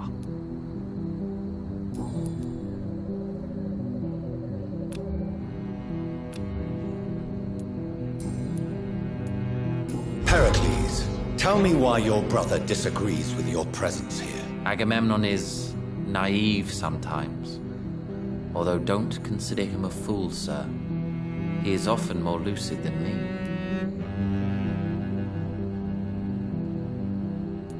What can you tell me about your brother? If you are searching for a pleasant chat, you should speak with him instead of wasting your time with me. He has always been the more gentle of us. That's it?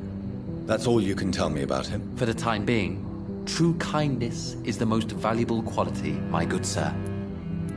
At least you both have the same difficulty explaining what you're doing, and for what reason. But is that not a common problem for all mortals? Goodbye, Mr. Baker.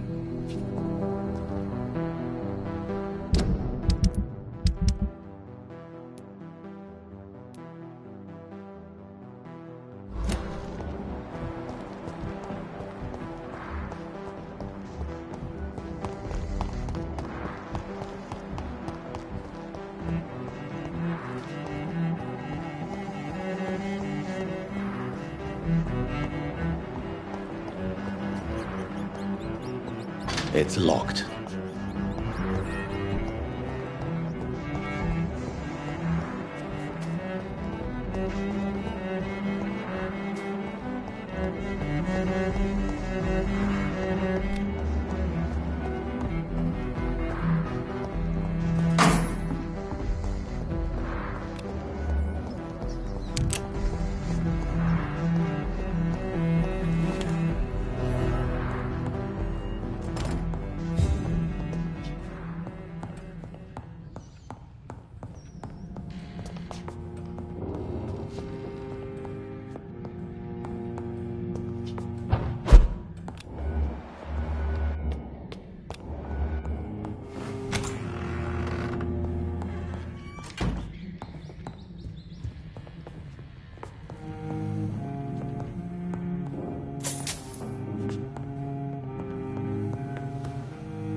Elite! Back to the shadow!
Dawson's mansion.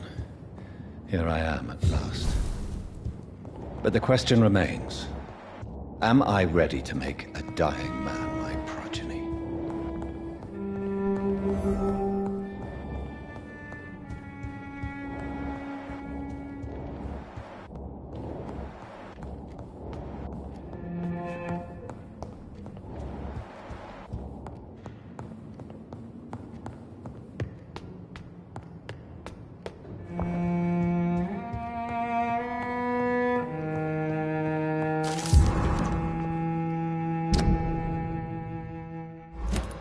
Reduced in rank for falsely accusing a man of murder.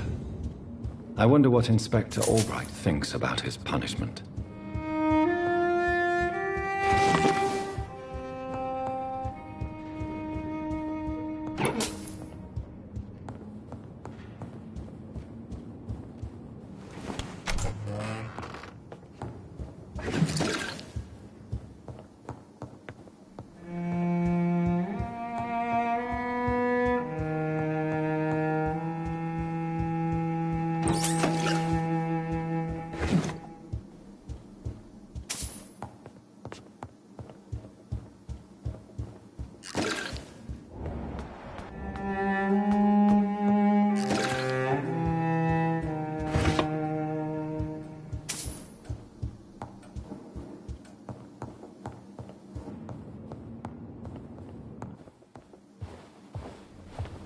Finally you're here, Dr. Reed. What took you so long? I had to pass several of your barricades and outposts to access your mansion, sir. Death, pestilence surround us, and time is against me. I see you've gathered some of the most expensive, albeit experimental, blood transfusion equipment available. All this could be so useful in a hospital. Yes, yes. Since Lord Redgrave sent me a doctor to perform my conversion, I thought you might find some of these devices useful. Most thoughtful. But tonight I'm not here as a physician. But I feel reassured that a specialist such as yourself would help me to escape the Reaper. Very well. But before I proceed, I have a few questions for you. If you must, but be quick, for I don't have much time left in this life. First of all, I need to be sure that you know exactly what is going to happen to you, sir. I can assure you I'm as informed as any man can be. I have planned for this moment, Dr. Reed. Planned very carefully.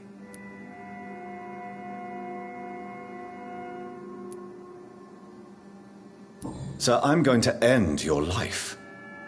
Do you not wish to discuss the procedure for even a minute? I don't have a minute to indulge in idle chatter. I can't feel my legs. And the cold, so cold. I will become your maker. Do you understand what that means? Well, I certainly won't consider you my liege, or some such drivel. You can be assured of that. You'll need to feed on warm blood. Blood from mortals. How do you feel about that? I'm rich, Dr. Reed, and powerful. I'm sure I'll be able to acquire all the blood I need without ever having to sully my own hands. What do you know about the Guard of Priwen? What I do know is that I'll crush anyone or anything that would dare to oppose me. Let's move on then. Please, I'm cold and tired. I feel my life waning with every moment. But first, before you embrace immortality, what would you do with such a gift? That's a rather impertinent question, Dr. Reed, and I will do as I please. Answer me all the same. What will your first action be as an immortal? To save London. I will finance the most efficient quarantine ever seen. I will build a wall that will separate the sick boroughs from the healthy ones. Who gave you the right to decide the fate of thousands of people? My money. My money and my pending immortality gives me the needed authority, Doctor. I'm a businessman. I'm used to tough decisions.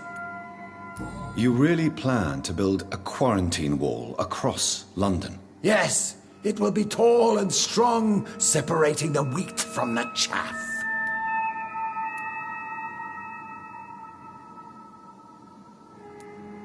Let me guess. You mean to isolate the rich from the poor? This is a desperate measure for desperate times. England must prevail, Doctor, no matter the cost. By doing so, you will also create two separate prisons. Come, sir. An eminent doctor like yourself knows that such radical measures have proved efficient in the past. Quarantine is not a bad idea, medically speaking.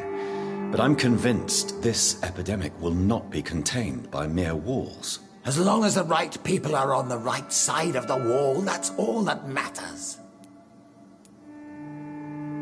But you can't guarantee infection will not spread. Just one contagious carrier would be enough to create an apocalypse. The apocalypse is already knocking at the gate. We must be strong now. What if a new outbreak happens inside your walls? You'll have created a giant trap. That won't happen. As long as we dispose of anyone that is contaminated as soon as they are spotted. I've heard enough. It's time to proceed. At last.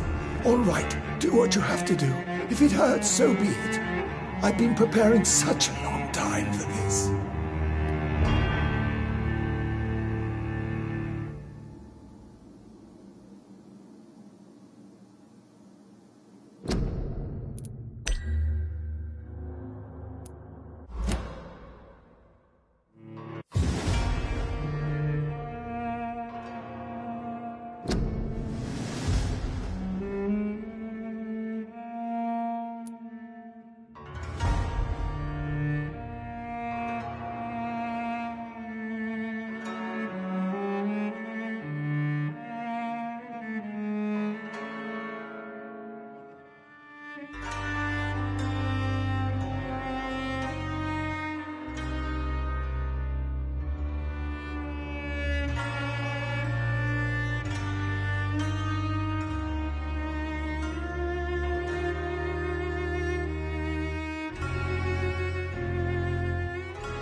Jonathan Reed. At last we meet.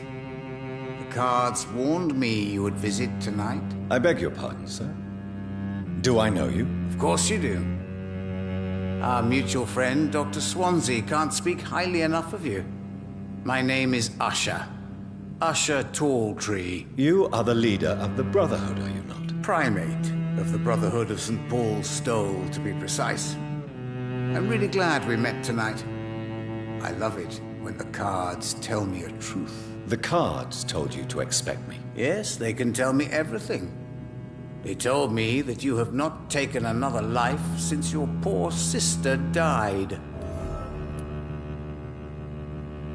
Do you require medical attention? I'm fine, thank you, Jonathan. Is there anything you could tell me about Aloysius Dawson? Aloysius Dawson. Yes, of course. We met on several occasions. With time, he got deeper and deeper into the occult. He's not the only one. It's been quite the fashion for several decades. The Golden Dawn, for instance, is just one example. True. Aloysius was a member of the Golden Dawn until 1900. Then his thirst for dark knowledge grew. I'm talking forbidden texts, readings which blackened his heart. What can you tell me about the neighborhood? I really don't know. I don't often go outside. And when I do, it's usually to quite distant destinations. So you see nothing in the stars for me? You're a poor fortune teller, then? Oh, I can tell you many things. But they will only concern you, not the city. For example, I know that you offered your sister the final rest she asked for. Do the cards speak of my Mary? No. It's the burning aura of guilt that precedes you everywhere you go. Read my fortune, then. You have been chosen, Jonathan. I see on you the mark of a strong being, so powerful it needn't even reveal its strength. Tell me about yourself. What do you do here, besides turning cards in the middle of the night? I'm for most a charlatan. For a few, I'm a vampire. And for you, I'm the primate of St. Paul's Stole. Some believe you to be a vampire. Who? The Guard of Priwen, who else? For a time, they sent spies to observe my activities, and they even broke into my home to gather proof. Did they steal anything from you? A personal notebook they quickly took to their headquarters. All they had to do is to look at me. I'm aging. What better and definite proof that I'm not an immortal? Do you want your notebook back? If you ever find it, I'd be glad to have it back, of course. I do ask one thing, though. Do not read it, Jonathan. Some secrets are not meant to be revealed, even to immortals. For how long have you been a primate? It was 15 years last year. What do you make of Dr. Swansea? Edgar is a brilliant and dedicated man. A man of his time, sometimes a little muddled, but always looking for new paths and new concepts. Can you read the cards for me? Are you sure you want to know what they will reveal? Yes, I am. It will cost you 150 shillings. Here is the money. The hunter. A good heart in disguise. A liar willing to help for real. An armed man unable to strike. Can you read the cards for me? Put the money on the table then, Jonathan, and open your mind. Perhaps later.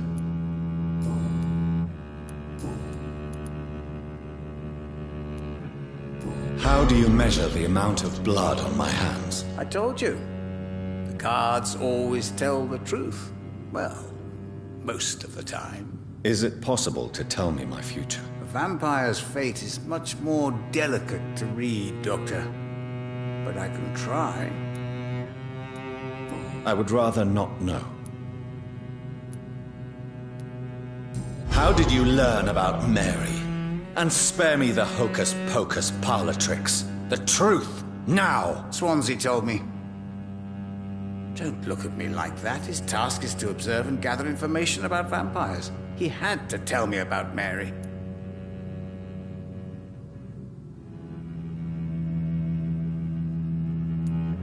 She could have survived as a vampire. If only she had given me a chance to explain. If only I could have found the words. Not all vampires accept their new condition. Since suicide is impossible, you have to find a way to get someone else to relieve the pain. I could have saved her. No, Jonathan. May I ask you about the Brotherhood? Of course. But I must warn you that there are some subjects we consider taboo, in spite of our fondness and acceptance of your kind. I know there is no love lost between the Guard of Priwen and the Brotherhood. What caused this rift? It was 1801. The Brotherhood was stronger then, a strength that made them hungry for ever greater power. An argument divided them, and the wound never healed. What was the nature of the disagreement? The problem was that both sides considered themselves the legitimate heirs of the original Brotherhood. We divide up the books, the relics, not always fairly or with consideration.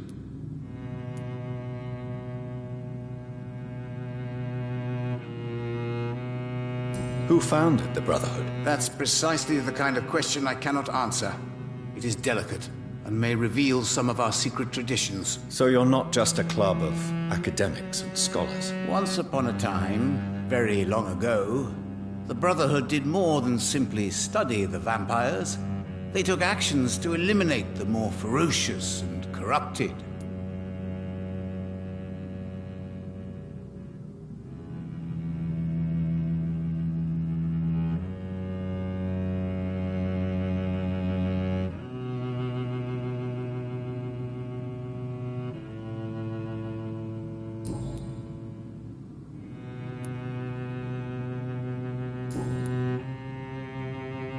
Goodbye, sir.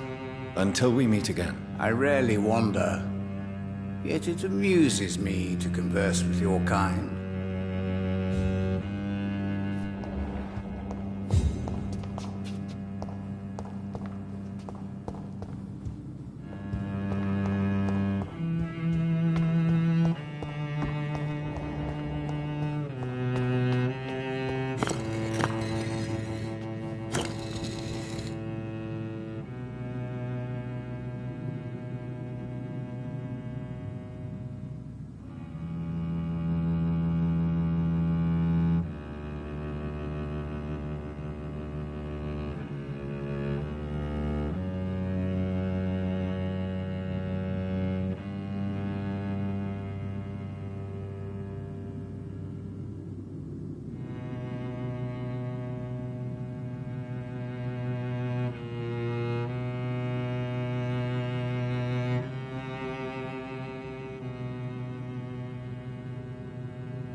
Finally, you're here, Dr. Reed. What took you so long? First of all, I need to be sure that you know exactly what is going to happen to you, sir. I can assure you I'm as informed as any man can be. I have planned for this moment, Dr. Reed. Planned.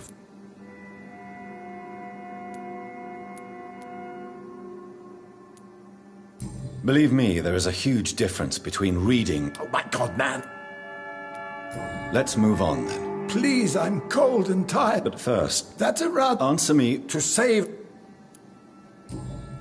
I've heard enough. It's time to proceed. At last. All right, do what you have to do. If it hurts, so be it. I've been preparing such a long time for this. Listen to me, Aloysius Dawson. You will forget your fear of dying, for it has poisoned your mind and made you bitter and ruthless since the death of your twin brother. You don't understand. Death is oblivion, the eternal void. I know there's nothing there. I saw it in Robert's empty eyes. I saw myself in that coffin. Death is painful for those who remain, not for those who have passed. All that occult gibberish you filled your head with has made you forget this simple truth. No! Death will not claim me. I have the power and the money. I've acquired the arcane knowledge needed. I believe there is magic, there are dark forces. You will provide me my extension. Your ignorance makes you a fool. You have no idea. Look at me. Hunted like a beast, my family lost, cursed.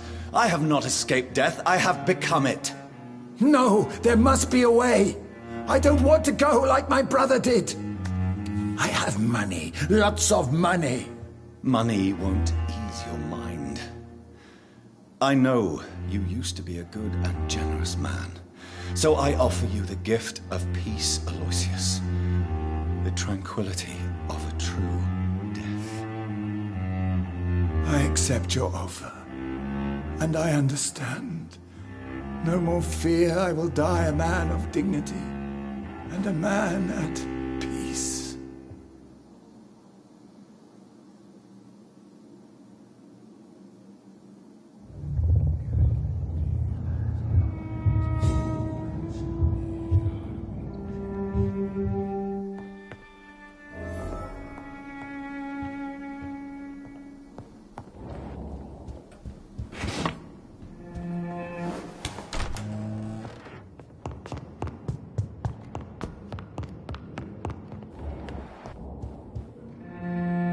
Is it done, Dr. Reed?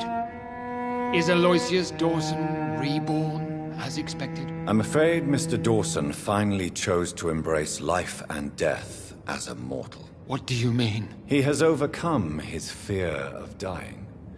I let him rest and wait for death to come. What? This is unacceptable. Go back there and make him the powerful Ekon he's destined to be. No, Lord Redgrave. As a doctor and as an immortal, I can't. If you wish to make him your progeny, then proceed on your own. This is an outrage beyond words. This is betrayal, pure and simple. I should kill you on the spot. You swore on William Marshall's blood. Well, get rid of me then. From now on, you're an outcast. Banished. You are forbidden to ever appear in front of us again. Ascalon will smite you on sight, and your heart will be thrown to the rats. I'll leave you then. Have fun with your puppets and shadow plays, Lord Redgrave. Yes, go, traitor. And take that awful creature, that counterfeit of a woman I saw waiting for you, and be gone!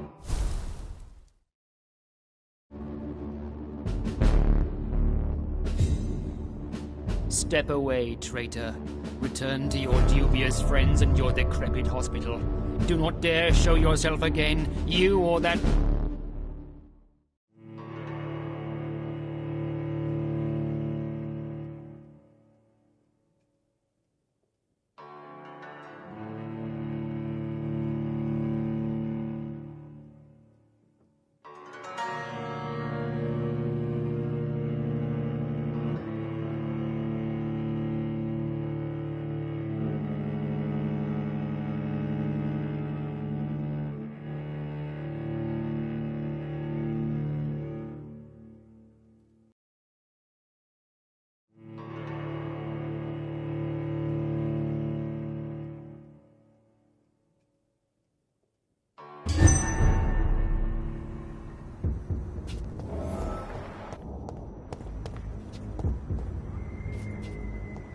We meet again at the strangest of times, young Ekon.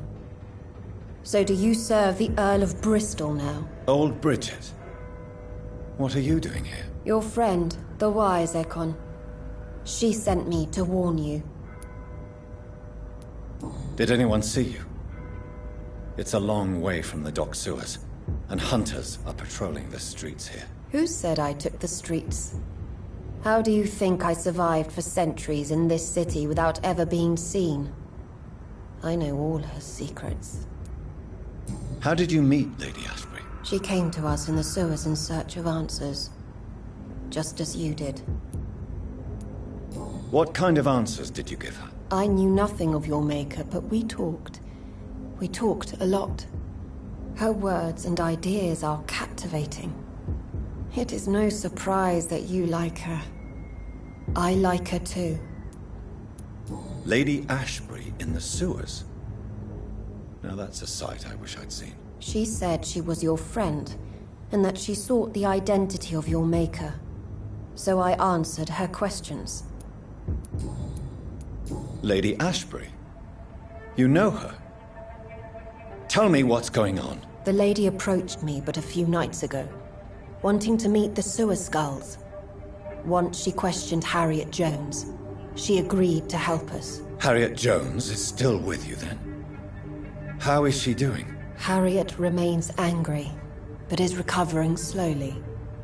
Her mind is twisted, but at least her body is healing. Tell me what is going on. The lady asked us to keep an eye on your mortal doctor friend while you were away.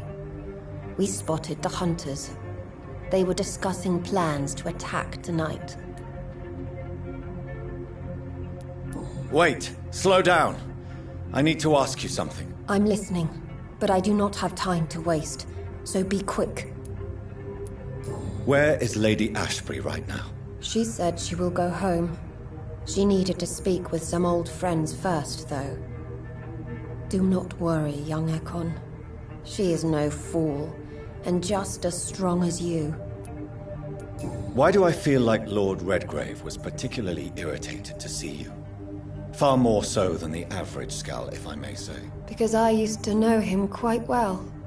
And he is afraid I may remember who he really is. You're Elizabeth's informant.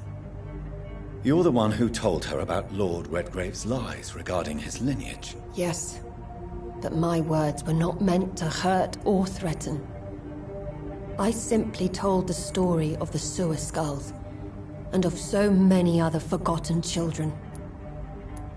How did Elizabeth find you? She presented herself humbly at our gate, and asked if we knew of any ancestral vampires hiding in London. She asked about Ascalon. She asked about many things. What do you think of her? Her soul is good, yet tainted with a deep sadness and the scars of ancient wounds. Time does that to us immortals, for we have so much to dwell upon. Why did she come to you?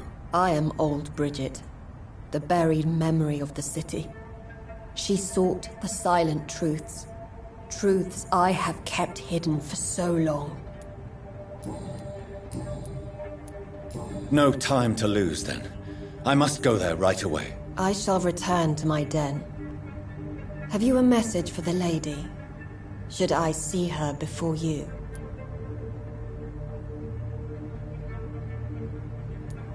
Yes. Tell her I love her. Is this still unknown to her? Go now and take care, young Ekon, for the flames are rising.